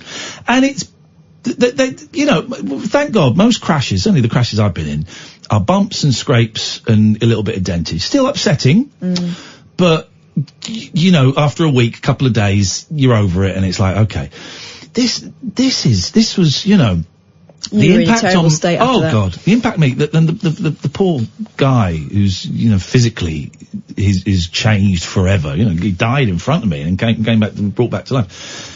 He's gonna get all of that stuff as well. You think, well, I don't know. What a world. The thing that I find the most offensive about that kind of use of the legal system is that it is intelligent, you would imagine, educated people. It's not wide boy scammers. Yeah. It's people who are tapping into something really very powerful, and they know exactly what they're doing. Yeah. We got Wren, we've got Matt, we'll come to you in a second, 0344 499 1000, this is Talk Radio. Neon lit night talk for torch singers, trolley dollies, and train wrecks like me. You never know just where the conversation will take you. What I'm going to say sounds ridiculous. The Late Night Alternative with Iain Lee on Talk Radio. 0344 499 1000. Let's go to Matt. Good evening, Matt. Hello, how are you? I'm all right, Matt. I actually got a little bit of a headache, a little bit of a tense neck and a bit of a headache, but apart from that, I'm okay, Matt. You should probably get some sort of unguent and rub it on your neck. I'm more likely to get a tincture. That could work as well. Yeah, tinctures work. Tinctures work. Yeah. Yes. I just wanted to talk about your pussy. Please do. Female cats are viable from 16 weeks. Viable. That's a great way of it. So Catherine's willow is open for business. God. She certainly is. Prime viability. Functioning cat flap. And so will she be pumping out like a sex? Yeah, as soon as they become. Okay, but would we not be able to smell it, or is it on a completely different frequency? No, I believe it's only something that Randy tomcats can smell. There you go. She's been out of the house for 2 days, and that smell must be still sticking to the walls. Well, that's going to be stuck in my house now for quite a while. Yeah. Oh my God. Yeah. I found out the hard way because I got a female cat from a rescue centre, and when she was 18 weeks, I took her into a vet to be deflowered. No, done. Yeah, and I left her there, and when I came back the next day, they said that would be £245 because she was already pregnant with 4 kittens. It's babies having babies. It's babies having babies. No, come on. Willow looks like a little teddy bear. She's a kitten. How could... Oh, my God. Cats are perverts. Cat paedophiles. I was gutted because my sort of latent maternal instincts kicked in, and I was like, well, couldn't you have called me and let me know? Because it might have been... Oh, hang on, did they do an abortion on her? Yeah. They should have asked you. No. Well, no, they said that if we ask, the response is almost always, okay, we'll keep them, and then there's a huge amount of unwanted cats. That's not their decision to make. No. Well, I kind of saw where they were coming from. I was a little bit upset for her because she's obviously she can't now have kids ever. I don't think she'll care. She's a cat. Oh yeah, it's slightly different to like a teenager, but teenage human. But that's a bit, Jeff. That they should have said. Well, they went ahead and did it anyway, and then they charged me full whack for it as well. And it's not covered by insurance either, so. There you go. Well, okay. Well, so they're sending out 16 weeks. So yeah, that Tom was looking for your willow. That's outrageous. I've got to be careful. how do I get rid of the musk? I don't think you can unless they're spayed. I think. No, I'm talking about in my house, because the cat's not in my house anymore. She sat on Ian a lot. I don't want Ian to get pregnant and have kids. There may be, if you go on Amazon, there might be a specialist brand of Febreze that you can get, like Fanny Febreze. God. Fanny Breeze. Isn't that incredible? Wow. So that Tom was looking for her. Filthy animal. How far had he travelled? It obviously it was like the incredible journey. Maybe he smelt her when she was there. I've never seen him before, and he came from like the far left of my guy. So he ran to the far left and buggered off. When he set out, she was still there. Maybe. Keep an eye on your garden, Catherine. I know you live about an hour away from me, but if a big fat black and white comes a fluffy thing comes, keep an eye on your garden. I bet you'll get some Toms in your back garden. God. Well, I mean, this is the thing, though. I mean, mine's been spayed now for about 2 years, and we've just moved about 5-6 weeks ago to a new place, and there's a massive, great big black tomcat that's hanging around the garden. Here, I mean, it's huge. It looks like a panther. Yeah. But there's obviously some residual attraction, even though she's been done. Either that or they're not fussy and it's just they'll have a go. It's funny. So much of it must be based on smell, because as we noticed, but the fact that one of my girls didn't come in that night, she obviously came up to the cat flap and smelt that there was a Tom dripping everywhere. Oh, for God's sake! Yeah, then licked it to go and hide, because the Toms are horrible. If I can say the word bastards. They really are disgusting creatures, and they'll pounce on anything, frankly. Talking of which, pouncing on anything, your other thing about this insurance deal. Yeah. If you were being called by a firm of solicitors who were representing the so-called owner of the road, which would be the council, they're lying, because the council doesn't. No council would employ solicitors to go after residents to claim for damage to a road. So they are acting out of. They're not instructed to do that. They weren't a council, were they? It was like a building. Did I send you a picture of it? Yeah. Let me see if I can find the thing. If not, I'll dig out the letter and bring it in. It was. Did you tell me it was the people who'd repaired the road? But surely they would be paid by the... they'd be paid by the council, and unless it's what's called an unincorporated or unadopted road, which is a private road, if it's not one of those, it's the A40. It's a public road. It's owned and controlled by the council, so nobody would be able to claim. A private company was instructing them to claim for damages, and so they're lying. And if they're a firm of solicitors, they are regulated by the Solicitors Regulation Authority, and they should be reported to them because they can be struck off. I wish they would struck off.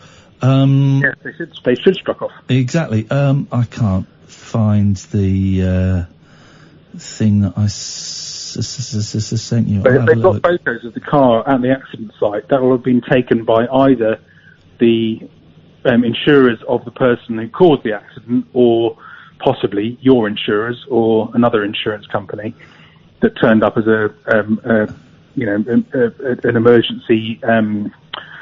What's the word I'm looking for? Surveyor, effectively. It's not surveyor. Scummy world. But, they'd have been called out of the blue probably by the insured person who was responsible for the accident, and they're just trying to offset any future liabilities by getting people to stump up cash in advance. And again, that's illegal. And if the SRA, the Solicitors Regulation Authority, was able to identify them, they'd get done for fraudulently misrepresenting a case, and they should be struck off. Matt, thank you very much for that. You've put my mind at ease. It's appreciated. We did the 22 break, didn't we? Beautiful. Thank you very much indeed. Let's go to Wren. Good evening, Wren. Hello, how are you doing? I'm okay, apart from the headache and a stiff neck. And I'm a little bit hungry and I need a wee. Apart from those things, they're minor things. I've got fingers, I've got legs, I've got money in my wallet, I've got petrol in my tank, I've got a roof over my house. Yes, indeed. I just want to pick up on a couple of things, and the guy that was speaking now is absolutely bang on what he was saying. It's fraudulent, but where I would personally like to take this is pick-up artist, because I think you said to Kath just before they were trying to get a number from her, And this is the essence of pickup artists. Who was trying to get... No. She was getting a phone call. There's an automated thing where it's like a tape recording, phones up, and it's because there's a machine somewhere. It's illegal in this country now, but they do it abroad. There's a machine somewhere dialing random numbers until it hits one that works and someone answers. But then that number is in the system. That number's in the system. And I would say, it's ridiculous, absolutely ridiculous what you've been through. Of course it's illegal. But the scamming of people's mobile phone numbers is going on an almost extraordinarily large scale. And I saw it the other day on the train. Okay, tell me about it. I was on a train and a woman got in. She was very pretty, very lovely. She was engrossed in her phone. I saw a man approach her and get her phone number, and then when he got it, he retreated. And I realised I'd watched a scam in place. Just like, the thing with phone, with car crashes and things like that. What was the scam? What was the scam? The scam was he just wanted her number. Why did she... Hang on, I don't understand why she gave it to him. Yeah, I don't understand that either. Well, how do you know... well, hang on. How do you know it's a scam? It seems like a very low-tech way of doing something that can be done very easily and faster and bigger. What I'm talking about is pick-up artists. Yeah. Now, there are men who are, in developed countries, certainly the US and the UK, who are giving seminars, booking events and charging largely males £600, £500, £600 to come and to understand how you pick up women. There was a guy in Scotland last week who was the guy live streaming himself, or certainly filming himself trying to pick up women, and when it wasn't working they didn't know they were being filmed, and he's gone to prison for it, I think. Yes, he did. He absolutely did. Yeah, but what makes you think that this guy was doing that? Because she was clearly a student. She was around about 19, 20. She had an art portfolio. He came up to her in the middle of the carriage. They didn't get on together or anything like that. Yeah. And he said, "Oh, you're really pretty. I can see you're a student. Do you want me to take pictures of your work?" And that is red flag, red flag, red flag. Right there. Okay, but you heard all this, right? Yeah, I was watching her. Right, okay. Maybe, okay. Okay. Well, that's bad, if that's the case. How do you know she gave him her real number? Because that is an... I watched it happen. They did the bump thing with the phones. And after he'd left, and he was very polite and very kind, and he wasn't very aggressive in his manner, I actually went up to him and said, "I'm sorry, I'm not your mum, but you really shouldn't be giving your phone numbers out to people that you don't know." Why? This was a big revelation. This is a big revelation I've had in the last year. Okay. Because I was always really protective of my phone number, right? Right. And now, actually, I'm not as protective, because what is bad about me giving out my phone number to someone I don't know?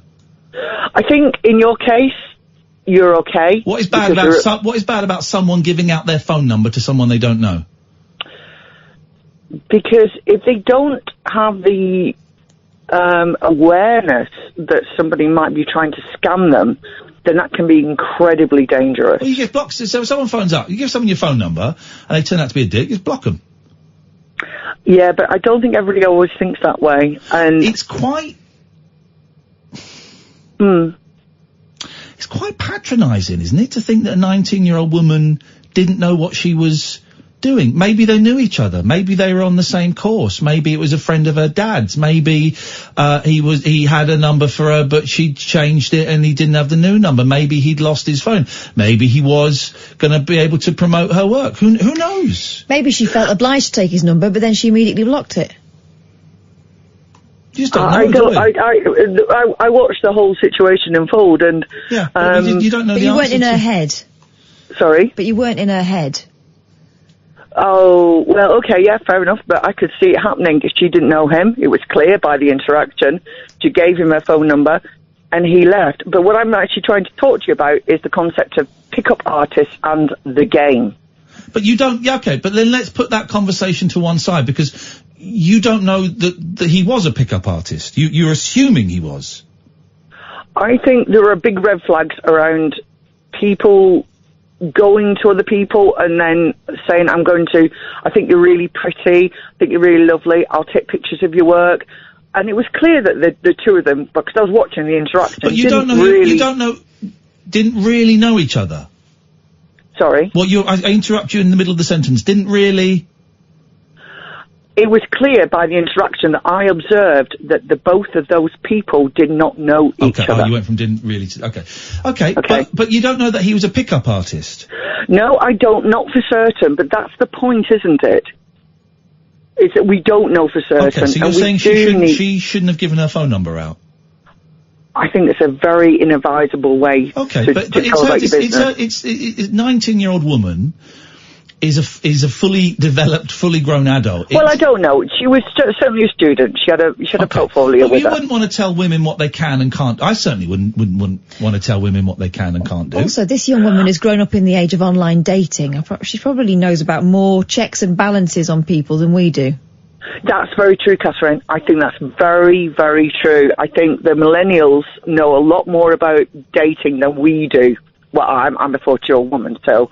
Well, it's different dating. They know more about different dating, more modern dating than we do. But they do. Yes. They instinctively understand it. But actually, I do think it's really creepy that a man would approach a woman and say, I'm going to take pictures of your work, and then just suddenly leave. But I don't think that's quite weird.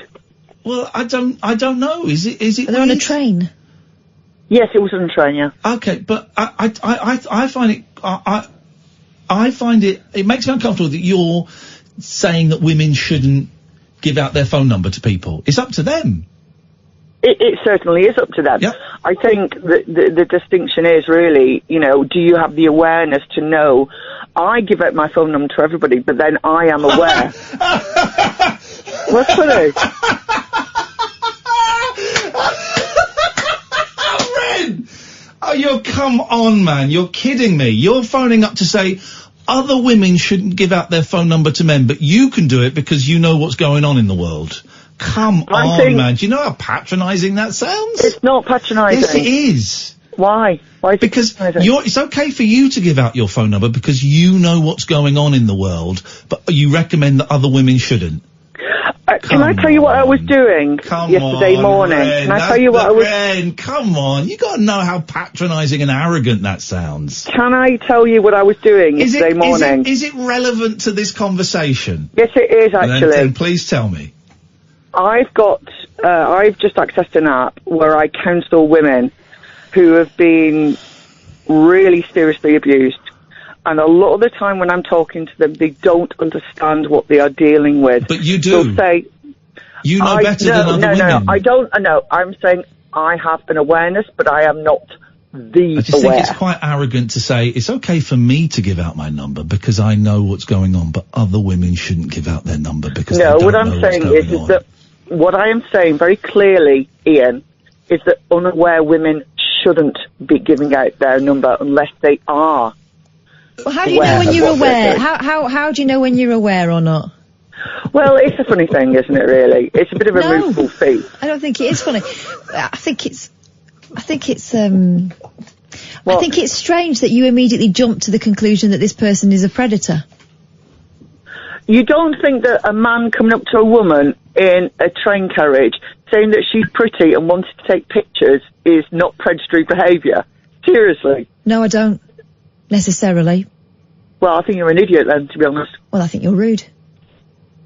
Here's the thing, Ren. Please don't. I mean, you're welcome to call Catherine an idiot if you want, but that's just because someone disagrees with you, is that arrogance again? Just because someone. No, I'm perfectly happy to accept her opinion. You're not because you called her an idiot. Because someone disagrees with you, you don't need to call them an idiot. That's rude. Oh dear. Oh dear. Here we go again, Ren. You can't accept the fact that other people have got different opinions. I can accept it, but I don't necessarily agree with it. I don't think you like. The difference. I don't think you like being questioned. I think you like to give your expertise, and everyone says thanks very much. That was very wise of you, and that's the end of the story. And I don't think you're very wise.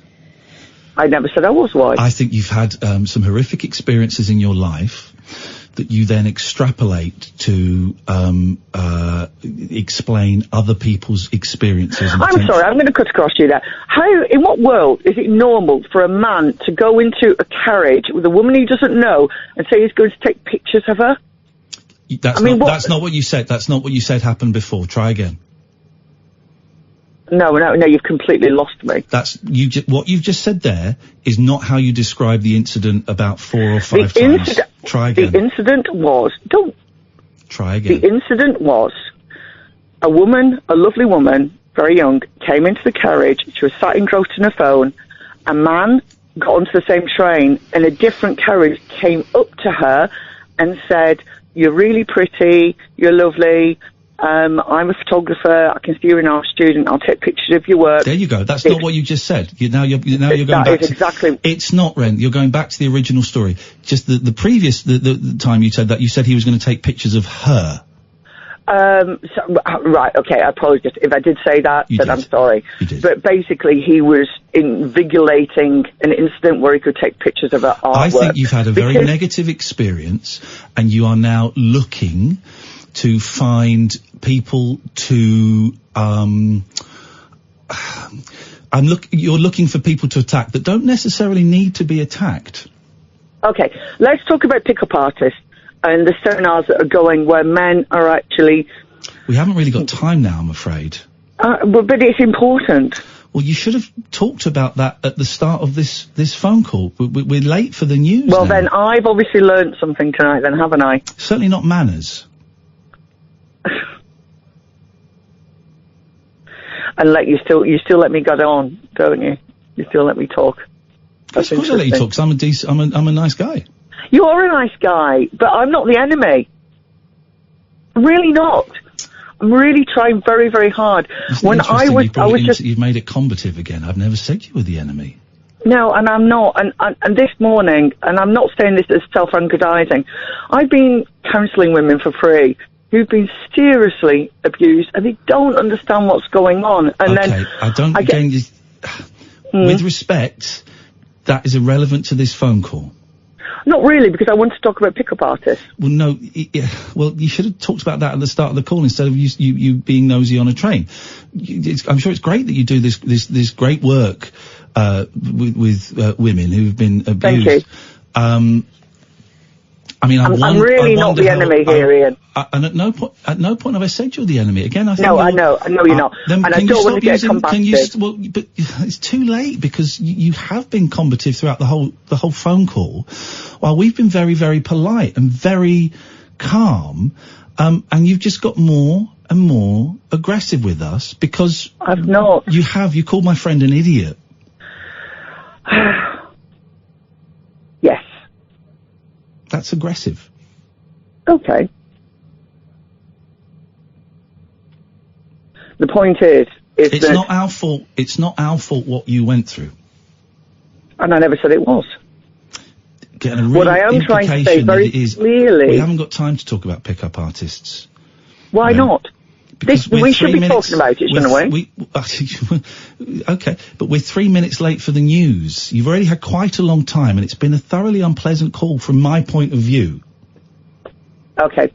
I don't think I'm going to ring you again. I wish you all the best, but, you know. You wish it in a very passive-aggressive... No, I'm not. I'm just... I wish I could get through to you. I wish I could make you see the way that I see it. There is. Yeah, the way that you see it. The way that you see it. I don't know what's happened to you. I don't know what you've been through. And I don't want to know. But I am telling you as someone who doesn't know you that we've had a laugh, but also that you have a tendency to get very angry when people present a different point of view to yours. I think that's a fair point, actually. Good, thank you. I do think that's a fair point, and it's one of my blind spots. Yeah. And I hope you take that on board. And I do take it on board, absolutely, and I'm very sorry, Kath. There we go. That's great. Thank you. If you don't want to call in again, that's your. It's up to you. I would like you to call in again. I will do, absolutely. But this, I will call out inaccuracies. We will present our point of view, and I will call out passive aggression. I don't think I am passive aggressive, but I think you are. Well, okay, that's fair enough. I accept your opinion, but I do try to get the point across that I have been counselling people, not necessarily women, men too, but and I do try to get this point across. And why do you keep trying to get that point across that you've been counselling women? Why is that relevant to anything to do with what we're talking about? Because all domestic violence is committed by people who've got MPD. It's not, and I'm not going to have that conversation again. I'm not going to have that conversation. It's not.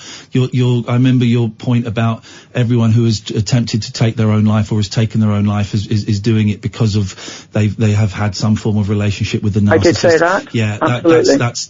That's untrue and that's dangerous. And I will not allow that to be thing. But I have to go because we're 6 minutes late for the news, and I'll get told. Okay. All right. Thank you, Ren. Thanks very much. Bye-bye. This is Talk Radio. Across the UK, online and on DAB. He has made a covenant with the night, and with the darkness he is in agreement. Uncut, after-hours conversation for the up-all-night generation. The Late Night Alternative with Iain Lee on Talk Radio. I'll be honest, I feel more alive now than I did 20 minutes ago. Same for you, Kath? Yeah. I feel more alive. Mm-hmm. More alive. We've got a full switchboard. I don't know what happened. Let's, Wayne, Stephen, Chris, Nigel, Helen and Brian, stay there. I will come to you, but first of all, we're going to go to Penny. Good evening, Penny. Good evening. Sorry, I was just sort of napping a little bit there. You only phoned in, 6 minutes ago. I know. Well, what have you taken some calms or something? What's going on? You had a drink? Good evening, Kath.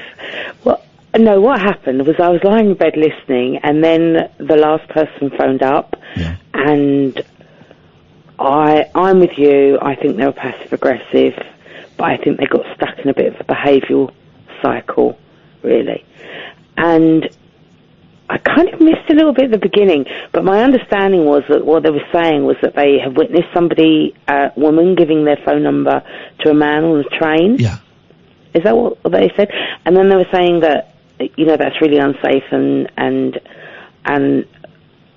I just thought I'd stir the pot up and say my bit. Oh, God. Oh, God. Catherine, hold that side of the pot. I'm going to hold this side. Penny, get the spoon. Here we go. I'm a stirring. Here we go. In the olden days, we would have perhaps given our address. So really, a mobile number's not... You can just block it. Exactly. This is the thing. In the olden days, which was not so long ago, say the early 1990s, that's how you met people. Now, as long as he's not following her home, pushing her around, or, pressing his advantage in any other particular way, phone number is very easy to block. Also, I used to do that old trick of maybe not giving my phone number out. It can be, though.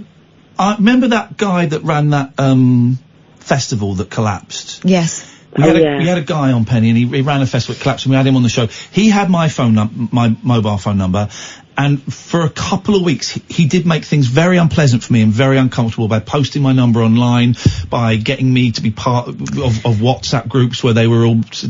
It can certainly make... It can be very upsetting. And I'm a big old bloke that can look after myself. If somebody who's perhaps not so confident as me could find that even more upsetting. That's extreme behaviour. It really is, yes. I refuse to live my life waiting for that to happen. I'm not going to be frightened of men in general, just because some people I have had bad experiences with men, but I know that I have had bad experiences with some women too. But I am not going to live my life expecting the worst of people. No. And if someone were to do something like that, it's illegal, it's easily traceable. I'm pretty sure I could sort it out. And also, that's a lot of assumptions about a very, very short interaction that I'm pretty sure we heard an abridged version of. I'm reminded and I'm trying to find a clip of it now, that on the olden days, on programmes, this is going off on a slight tangent, doesn't really bear much relevance, but the olden days, on programmes like Swap Shop, right, they'd have the competitions. You know, they'd pick a winner out of the bin. Yeah. And he'd go, right, and the winner of the Duran Duran Greatest Hits LP is Trisha Martin. She's 9 years old, and she lives at number 62 Woodland Street. And they'd read out the address! They would read out the full address of where a child lived! She gets the bus at 8:45 by herself. They used to do it! And here's the thing, nothing bad happened in the 70s and 80s. They used to do it! Can you imagine? Can you imagine? Penny, thank you for stirring the pot. It is appreciated. Thank you. Gonna move on, just we've got loads of calls, but I appreciate that. Let's go to Jeffrey. Good evening, Jeffrey. Oh, hi guys. I guess the main thing is that I just thought I enjoyed all the Howard Hughes, and I never listen. If it's Brexit, so I'm out, but you like to sit in it. But you know, well, anyway, it's just me. It's just personal. I've heard it already. I've decided what I'm doing anyway, regardless of what anyone else. You're going to smoke a big fat doobie. Well, probably, but also it involves like trading with someone who has that big fat doobie, and I must have something, surely, out of all the things that I can do, and what is, you know, like, there must be something I can really do. I'm finding it really difficult to separate the sentences in this conversation. Hang on, are you saying that when we leave the EU, you're going to pay your dealer by what? Putting shelves up for him and bartering with him?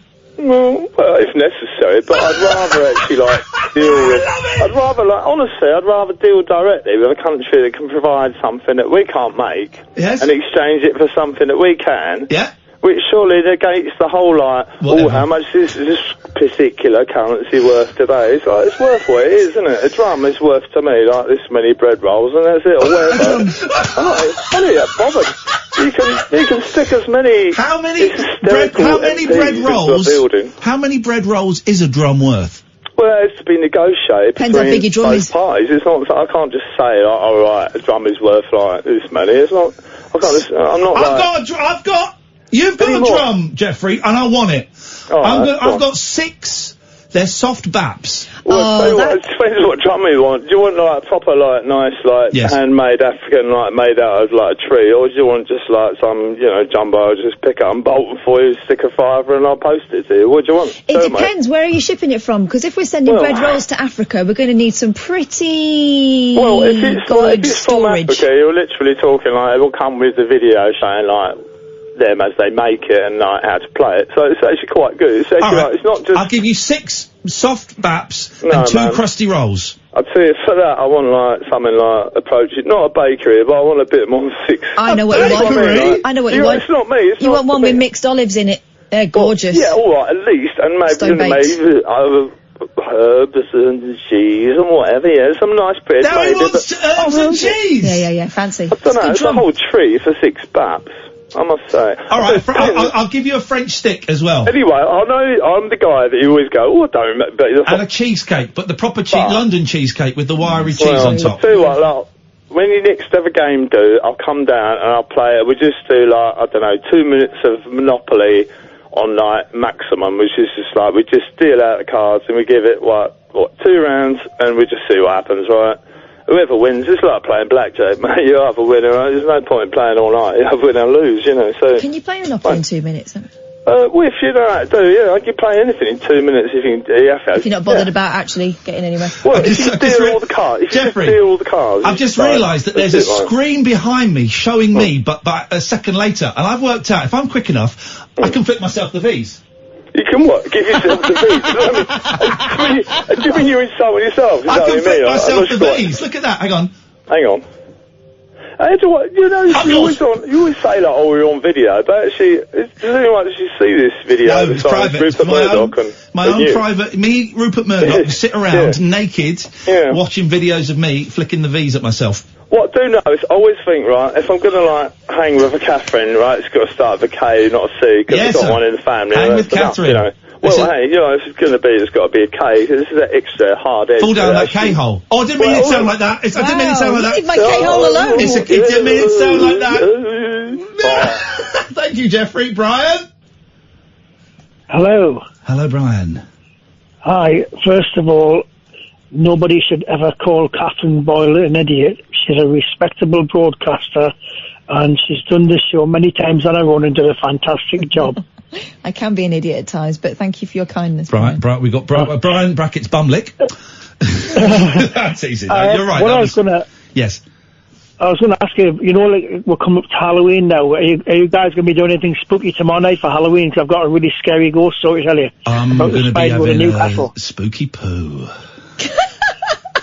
Oh, I've got a story about one of those. Go on. It's called The Haunted Siding. You got some spooky music? Of course I've got spooky music. You know I've got spooky music. My granddad... Oh, come on. Here we go. Spooky. Go. My granddad Joe was an engine driver and used to work in and out of the Manchester docks. And part of his work as an engine driver involved him using a very long-handled shovel. The long-handled shovel had many applications, one of which was cooking up a fry-up for your breakfast. He used to use it for that. They also used to use it for shoveling coal. But one particular night it was used for something rather more supernatural. Grandad's colleague in the train engine that night was busting for a poo. Fortunately, up ahead... So sorry, Brian. There was a siding. Now, back in those days, simpler times, you didn't have so many toilets along the way. We've got a full switchboard. You don't need to feel like this. That's fine. I'm not telling this is important. So, Grandad's colleague went out, dropped his trousers and pants, and assumed the position for this much-needed movement. Okay. Little did he know... People think I'm the vulgar one. On the other side of the engine, Grandad was waiting with his long-handled shovel. Is your granddad a poo catcher? On this occasion... Dirty get. Yes, he was. And when the man finished and looked down to see what he had done, there was nothing there. That episode was henceforth known as The Haunted Siding. So he caught poo on a shovel that he cooked breakfast on. Your granddad's disgusting. Different times, man. Different times. I'm sorry, Brian. I thought that was going to go somewhere. It went straight down the gutter. What's your story? It was an invisible ghost poo. What more do you want? Catherine, if I were you, I'd button it because you've embarrassed yourself. It turns out Wren was right about you. Wren was spot on. I'm sorry, Brian. Oh, no, don't worry. No, I'm sorry. And you said such nice things about her at the start of that call, and I bet you're did warn you that now. I can be an idiot. Brian, what? On the occasion with Wren, I wasn't. I was astute. Button it. Let him talk. Go on, Brian. Sorry, mate. All right. The Spine Road in Newcastle, there's a ghostly cyclist. And Hang on. apparently... A ghostly cyclist? Stop. Give him the music and let him do it properly. Oh, okay, here we go. The Spine Road in Newcastle upon Tyne that leads up towards Northumberland is a very scary road. There is a ghost of a cyclist. Many people have gone up towards Northumberland have actually hit the cyclist who's come off his bike and landed on the bonnet of somebody's car. And when they've stopped the car to have a look, see where the person is, because he thought it was a real person, they've looked in bushes and unfortunately there's been nothing there. And when they've reported the incident to Northumberland Police, the police said, yeah, we've heard the story, we know the story. And it's happened many, many occasions, the ghost cyclist on the Spinal Road. That's kind of it, really. Listen, I'm going to be honest, both of you, right, Catherine, you get... Was there a long-handled shovel involved? Catherine, you get a 2 out of 10. It would have been 1, but number 2 is funnier. Brian, you get a 4 out of 10 for that. Oh, thanks. Hey, listen, thank you, mate. He's happy with that? Exactly. Let's go to Ryan before we take a break. Good evening, Ryan. Oh, good evening. Hello, I phoned you 2 nights ago and I really annoyed you somehow. I do apologise. There we go, Brian. Ryan, apology accepted. Okay, I don't know how I did it. I phoned up with a query and I said... I remember it, you're a bit of a knob. Well, apparently, yeah. But tonight I've got the same predicament, because I thought I've got 2 subjects. I was going to ask you what one you might do, and you've mentioned ghosts, which is one of them, and the other one you've mentioned K, which is sort of the avenue I wanted to go down. I was tying it in last time, and I think I offended you, so I do apologise. All right, apology accepted. Is there any chance you can get closer to the phone, because you're very quiet, and I've got you on maximum levelage. Is that better? Come a little closer. Come a little bit closer. What about? Oh yeah, now we can hear Now you. put your face next to your phone. That's it. Go on then, Ryan. Never. Right, okay. Right, so I'll go down the drug route then, okay? Right, 'cause I mentioned the word hippie retreat, only because I was interested, because... You're getting quieter again. What are you doing? No, I was going to say, I am going to soon. Ryan, I can't hear you, mate. Oh, okay, sorry. Your tone suggests you're not sorry. You were quiet, then you got louder, and now you've gone quiet again. Oh. No. Hello? Hello? No. Now? No! No? Now I can. Go. Talk to us about drugs. Okay. Right. I have been, I can get hold of some DMT, right? And I want to know if you've heard anyone or know anyone that's done it, or you've heard anything about it, because I'm a bit scared, because I've done it. Ryan, I'm not going to talk to you. Ryan. Why don't you ask Frank? Ryan, I'm not going to get people to phone in and with their give marks Advice. out of 10 for DMT. For God's sakes, man. Are you really that stupid? Oh, Google it, mate. God, jeez. No, hang on. Aren't you supposed to be doing responsible? You should do the responsible message. Don't do drugs. Google it. Here's the thing. We are now supposed to do it. Hey, you shouldn't really do drugs. But listen, I was a massive junkie. I've done loads of drugs, and I know that people do drugs, and except people do drugs. I have to say that DMT is a particularly potent, powerful narcotic. And don't phone up and ask us, should you do drugs or not? Because I don't know. I don't know what the answer is. Do whatever you want to do. He didn't even ask us that. He wanted other people to ring up and have a recommendation process. Ryan, you're a prank caller, and I think that's the last time we'll welcome you on, because your pranks are lousy, mate. Yeah, also it wasn't worth the hassle. No. Stephen, Chris, Nigel, stay there. This is Talk Radio. The wild man of late night radio. The Late Night Alternative with Iain Lee on Talk Radio. Right, let's get through some of these calls. 0344 499 1000. Good evening, Helen. Hello there. Hello there. Hello. You're live on Talk Radio, speaking to literally tens of people. What can we do for you this evening? Well, I've actually got a question for you guys. Okay. I'm actually hosting a hen do. Oh, God. This weekend. Yeah, Jesus. Oh, God. I'm busy. I can't make it, I'm afraid, if that's what the question is. I just thought, because I know you guys are so good at rock, paper, scissors, Yeah. whether you had any other good games that I could Yeah. We do. play. Human Guess Who. Human Guess Who? Yeah. So you use, it only works if you've got an audience of 100 people, which is how we do it. Well, it could be a very short game. How many people come to this hen do? Right, so there's 8 of us. Oh, it's going to be a short game. It's a small hen do. Helen, have you listened long enough to know the game Adamant? Oh, well, I've listened for the last 6 months. All right, well, you might have missed this. We're going to play Adamant, right? It's a music game. So it always starts with Adamant, and then Catherine has to then name an artist or a group that begins with the last letter of the previous artist. So Adamant, it will be a T. We've decided that the does not count, so the Who would be W. Okay. And if it begins and ends with the same letter, it reverses the other way. I'm going to go first, then Catherine, then you, Helen, okay? So we're going to try it. Okay. Adamant. Tina Turner. So you got to do one with an R. Oh, Jesus Christ. I don't think he had, I wouldn't call him a pop Red artist. Hot Chili Peppers. There we go, Red Hot Chili Peppers, that ends with an S. The S is a tough. Spice Girls, that begins and ends with an S. It goes back to you, Helen. Spice Girls. No, I've just said... No, Oh. I've just said the Spice Girls, so you've got to do one that begins with S. Okay, Fun, Helen. Slipknot. Slipknot. Go on, Catherine T. T'Pau. You too.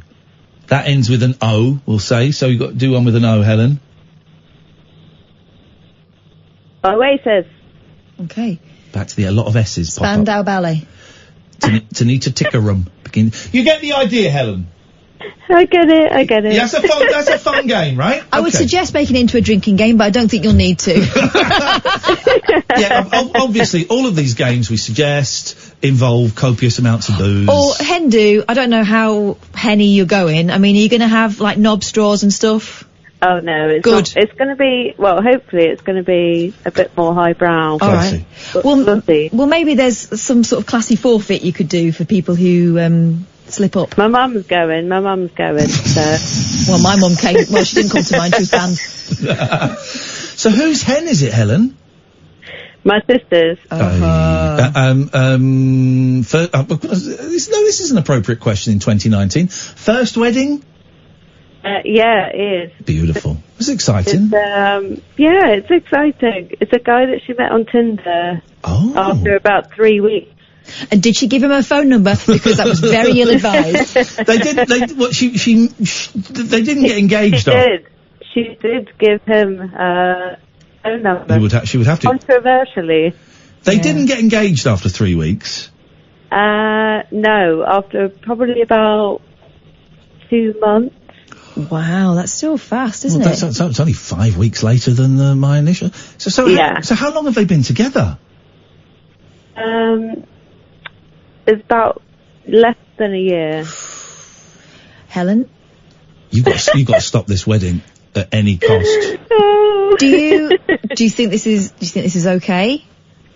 I think it's okay. Yeah, I'm all aboard.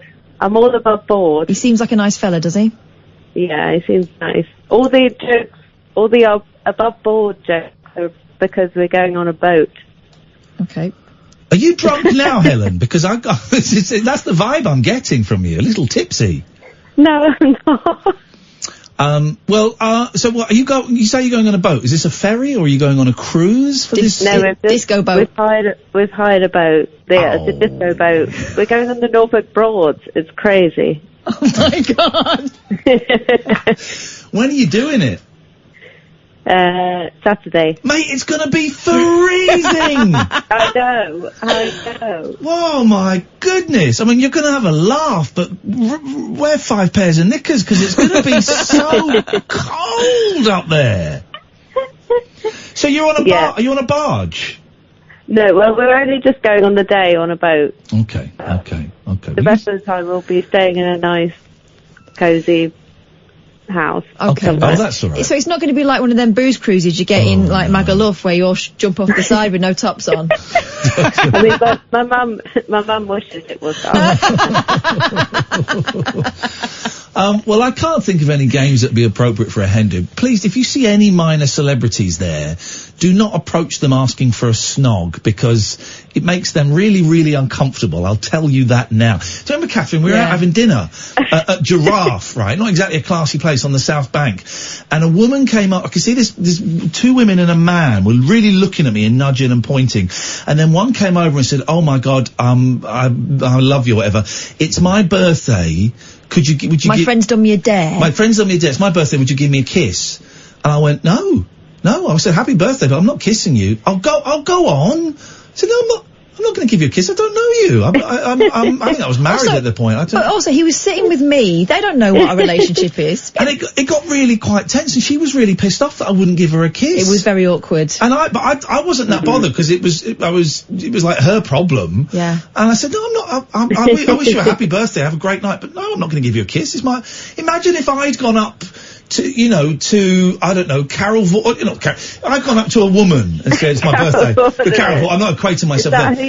No, the female equivalent of me. Who would that be? Oh, it is a good game. Who's the female me? Here we go. Connie Huck. Sue Pollard. I'm proud of Sue Pollard. But imagine if I went up to a woman and said, "It's my birthday, can I have a kiss?" No? Go on. Go away, rapist. I would literally... Well, I wouldn't punch you in the face. That's mean. No, exactly. But you would make him feel unwelcome. Yeah, of course. Yeah. Rightfully so. It's your body. And the same applies to men. I'll tell you what for. Yeah.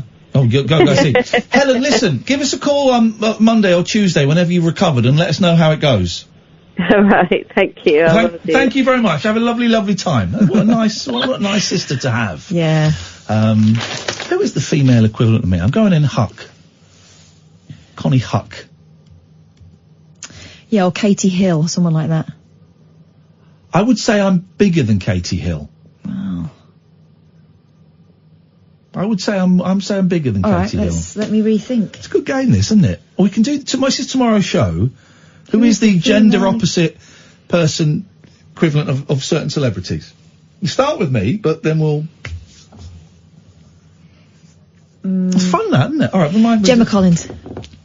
Oh, no, she's more famous than me. Yeah, she don't need the money, babe. She's way more famous than me. Let's go to Stephen. Good evening, Stephen. Hi, Ian. Hello, Catherine. Hey, Stephen. My first time since February. I didn't want to be labelled a regular caller. You're not getting a bell for that, Stephen. If you think you're getting a bell for that, you're not getting a bell. I'm not rooting around in my old sack to give you a ding-dong. We get it, yeah. Okay. No, I spoke about performance art and John Cage and things like that at our last chat. I think you liked it. So you said I've enjoyed that call. So I had a lasting memory of your appreciation. By the way, you said a female equivalent. How about Catherine Ryan for you, Ian? Who's that? Catherine Ryan, comedian. Don't know who she is. Blonde hair. Canadian, isn't she? Does Your Face or Mine with Jimmy Carr. Oh, she's bigger than me. She's bigger than me. Oh, I know who she is. Oh, she's good, Catherine Ryan. She's bigger than me. I'm brilliant as well, but she's bigger than me. So she's funny. Oh, right. Well, she's funny. You're a dickhead, Catherine.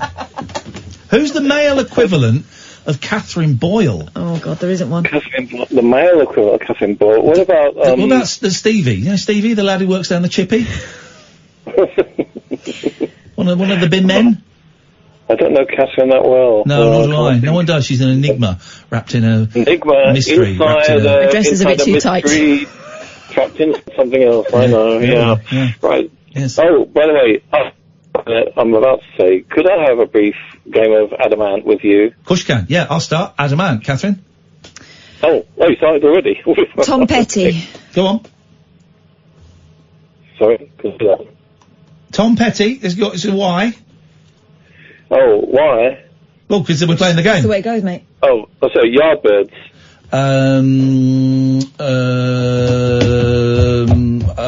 Stephen Stills. That's a double S. It goes back to you, Stephen. Oh, Steel Ice Band. 9. N. Steel Ice Band. Nana Cherry. No. Y. Yellow. That's an O. Oasis. Swing Out Sister. Richie Valance. That's an S. Scissor Sisters. 10. Back to you. 9. Who did he say? Scissor Sisters. Spiritualized. Duran Duran.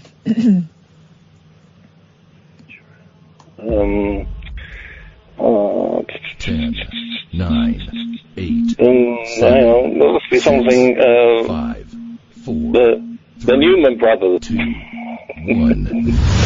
The Newman Brothers. That was terrible. The Newman Brothers. Come on. Come on, Stephen.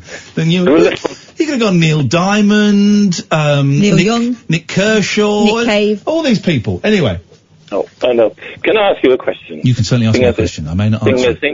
Seeing as it's Halloween. Now, I'm not going to give a spoiler, and I'm not asking you for a spoiler, but I've seen the movie of Ghost Stories, because I had him on the brain, Nyman. That was why I was thinking of N. That was my excuse. I could think of, an N band. Now, would you say that the performance on stage at the Hammersmith that you and Catherine have seen, is it basically the same format as the film? I've not seen the film, so I couldn't tell you.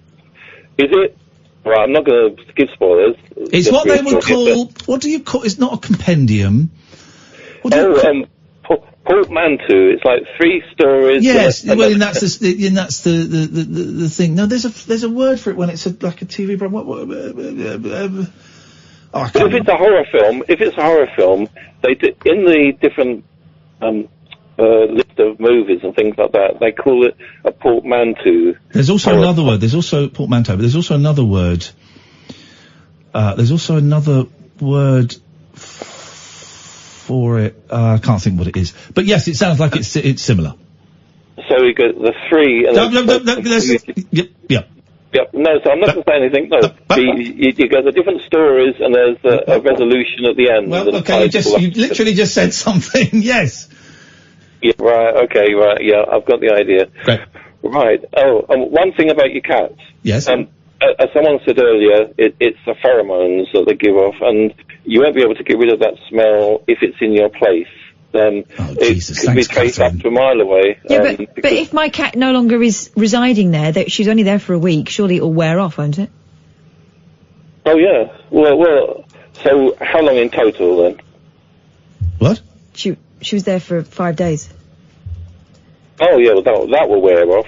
I mean, the guy earlier that said it would be permanent, I mean, no, that's a mistake. I think he was under the impression that the cat's always going to be there. No.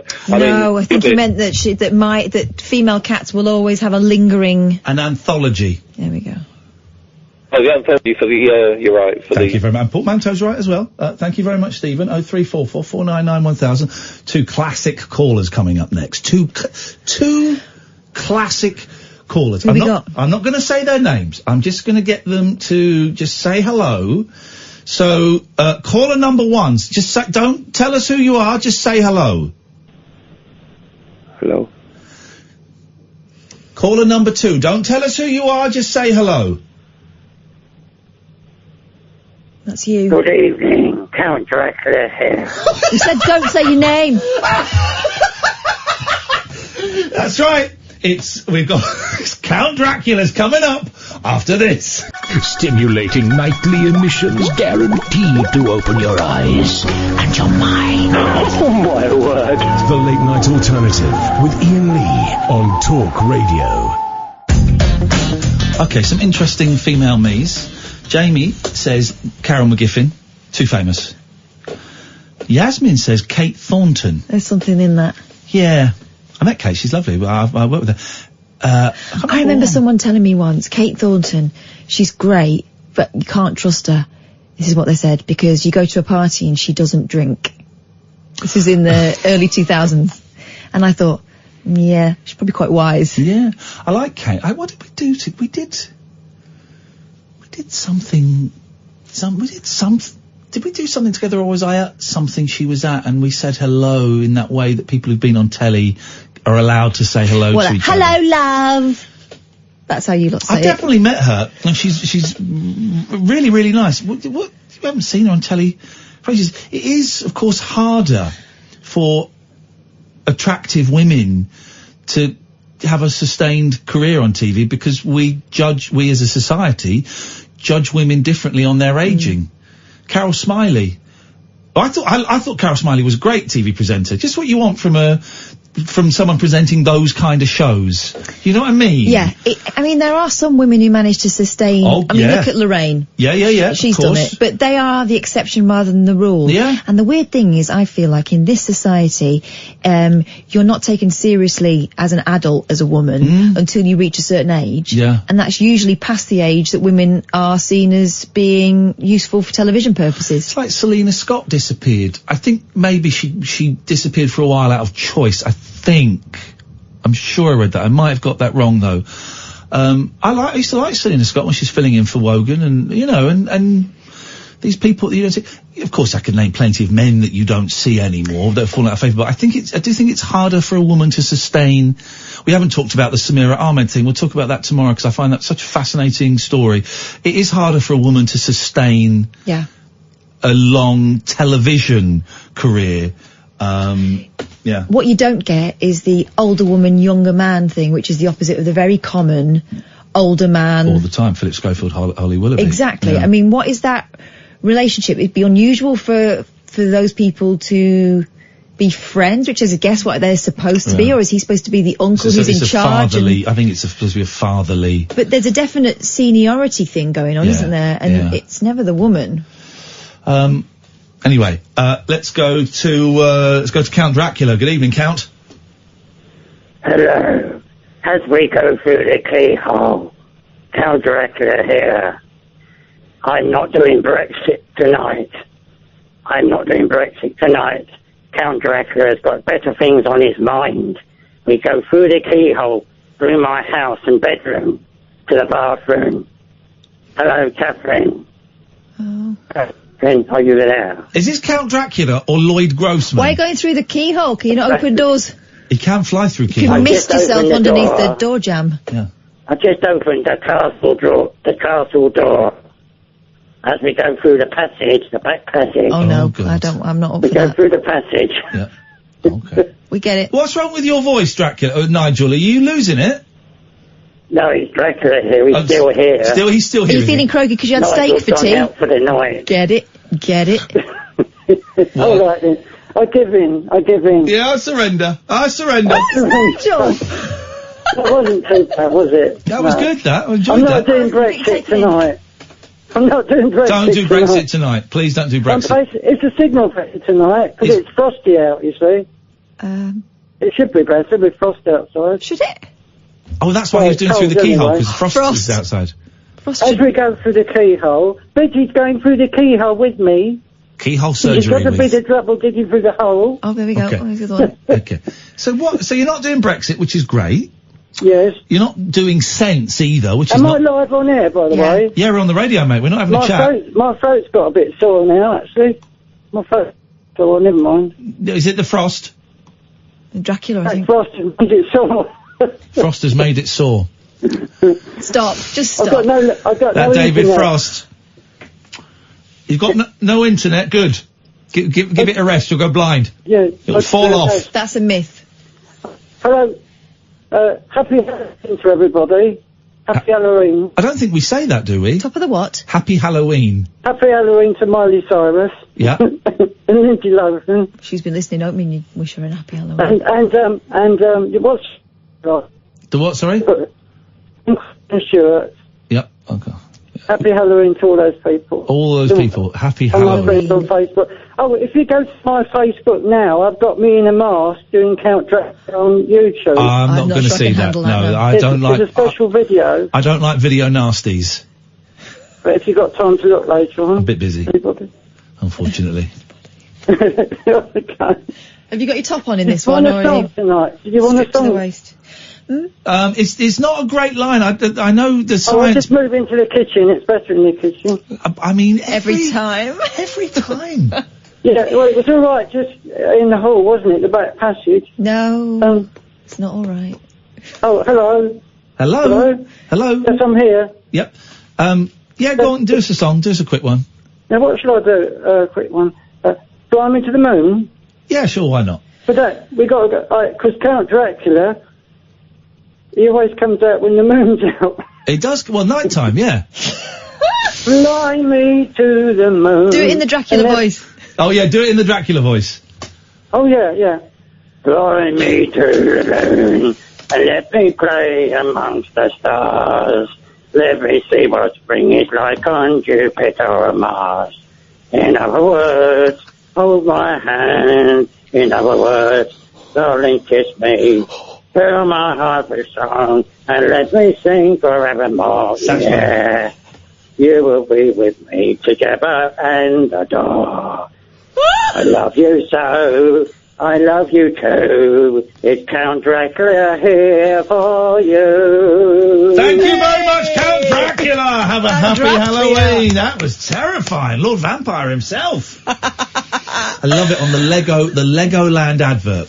They've got, a vampire ride. Have you seen this? They've got a vampire ride and they have a vampire character who dresses in the smart, tuxedo kind of thing with the cape and the slick back black hair. But they've obviously not got the license to Count Dracula because they call him Lord Vampire.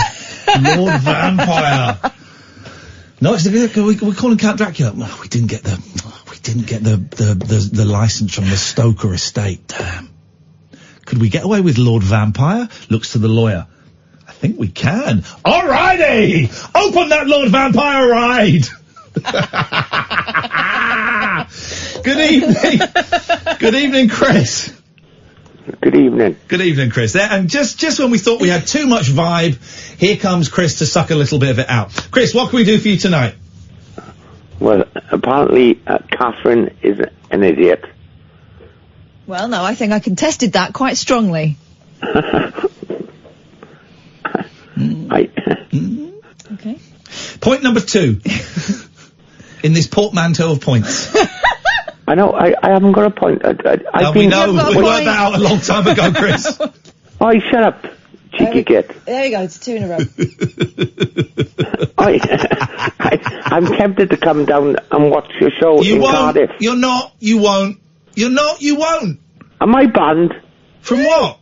Because I've been banned from many places. You're not banned from our show. You won't come. You'll say you'll come, and then No, the day I'm before, scared. I get scared. the day before, you'll tell us you're not going to come. No, by the way, Piers, no one's coming to the Cardiff show. Thanks everyone who told us we have to come to Wales for not buying tickets to our show in Wales. How many tickets? We've sold 11. Oh, bloody hell. 11? I'll have to ring some you've got to people come to Wales. I'll have to ring some people up and drag them down You've got to come to Wales. Hey, you've got to come to Wales, boy. Oh, you're a big audience in Wales. We book a show in Wales. Oh, no, can't make it then, I'm afraid. No, not Cardiff. What do you call it? Eh? I call it, when you put it on a joking voice now. Yep. I call it Welsh. I think that's terrible, actually. I think it's better than yours. What? Your Welsh voice. It's terrible. Yours is awful. I speak like I speak. Yeah, exactly. And I speak like you spoke. So we're even. Can't argue with that logic. No. You can. You Spoken. will. Fewer spoken than less than have done. I got an hospital appointment tomorrow. Okay. You're talking about... Is this to check your balls out? Yes. Okay, how are you feeling about it? Because you were very nervous about it before, and you walked out before, didn't you? Yeah. I cancelled it twice. Yeah. Don't cancel it tomorrow, Chris. Do go if you can. Is that your balls knocking together? I know. What was those old things you used to have as a kid? Clackers. Is what he means? They Clackers? got banned, didn't they? Yeah, I think they did get banned. I know. He's got a pair in his pants. Listen, we're joking, Chris, but because I'm joking partly because I want you to know it's all right to talk about balls and testicles and bollocks and nuts and whatever. And I talk to my boys about all of those things. There's nothing to be embarrassed about talking about those things. And I hope you are able to go through with your appointment tomorrow. I'm going to put my nice pants on tomorrow. There you go. You see, you never know. Doctor might fall in love with you. Here's the thing. We all know that the doctor is just looking at the bit that you are complaining about and is not taking notes. I'm not complaining about it, Catherine. You are. You're saying you're worried about them. I think I've got cancer. I know you do, and that's why you need to go and make sure you've got to go for this appointment tomorrow. But what I was going to say is, we all say that we know that we know in our heads that the doctor is just looking at us like, you know, a car engine and which bit is, where is there possibly a problem, right? But at the same time, it's our private parts. Most of us are not used to flashing them about, and I've got to admit that before I had my children, I made sure I was tidy. Because I didn't want them writing on my notes. She's perfectly healthy, but downstairs is a flipping disgrace. I know that. Chris, you'll be all right. Chris, there is nothing to be embarrassed about. And you've got to go. Darryl Morris has just checked in. Darryl, I'm going to ask you a question that you probably seem a little out of phase as you've only just walked in. Okay. You ever had a doctor look at your balls? No, I know. Have you? How would you feel? Have I? Yes, I have. How? No, not that bit. A bit further up. Okay, yeah. The perineum. The main one. The willy. The willy bit. And it could be a bit embarrassing. But yeah, and also there was also a female, quite a young female sort of trainee in the room as well, which made me feel quite uncomfortable. Bonus. Was there a bonus? No. See, Chris, listen, it can be a little bit embarrassing, but it's like going to a mechanic and showing them your clutch. Totally. Well, that's women, but go and get it checked out, mate. I got to. I cancelled it twice. I know you cancelled it twice. Listen, we have to go, Chris. It'll be worth going. Just quickly, what time's the appointment tomorrow? 3:30. 3:30. I'm going to be thinking of you. I won't be thinking of your nutsack, but I'll be thinking of you, Chris. Don't think about my nuts. I would like you to come on tomorrow and just let us know. You don't have to tell us what happened or the results, but just let us know that you made the appointment. Would you do that for us? I know. I know. I'm going to go nuts. Thank you very much. Sorry. Indeed. He's writing his own material. Chris, listen, we have to go because I want to hear what's on Daryl's show because I need to cleanse the palate after the rubbish of the last 3 hours. Give us a call. Give us a call tonight and let us know that you went. All right, mate. I like listening to your show. Thanks. Thank you very much indeed. It just happens to all of us. We'd all rather not, wouldn't we? It happens to all of us. I had a finger up my bum. That was not a doctor, was it? There was a bloke at a bus stop. I had a finger up my bum, check my prostate, and and I apologised to the doctor. I said to her, "Really sorry, you got to do this." She went, "I do it all the time." Was it a her? It was a her. Yeah. Was that all right? How was that? It was fine. I've not got a problem with the doctor. I'm at an age now. I don't care. Yeah. Smear tests, right? My last one I went on. The woman that was doing it, the only nurse there at the doctor's practice, I kind of know. Oh no! While she was down there, she was talking about how my husband was getting on at the cricket. Now, on that bombshell, we haven't got any time, but do listen to Daryl after 1 o'clock. So we listen to it on the drive home. It's always a cracking listening. We'll be back tonight at 10, God willing. This is Talk Radio. Across the UK, online and on DAB. The Late Night Alternative with Iain Lee on Talk Radio.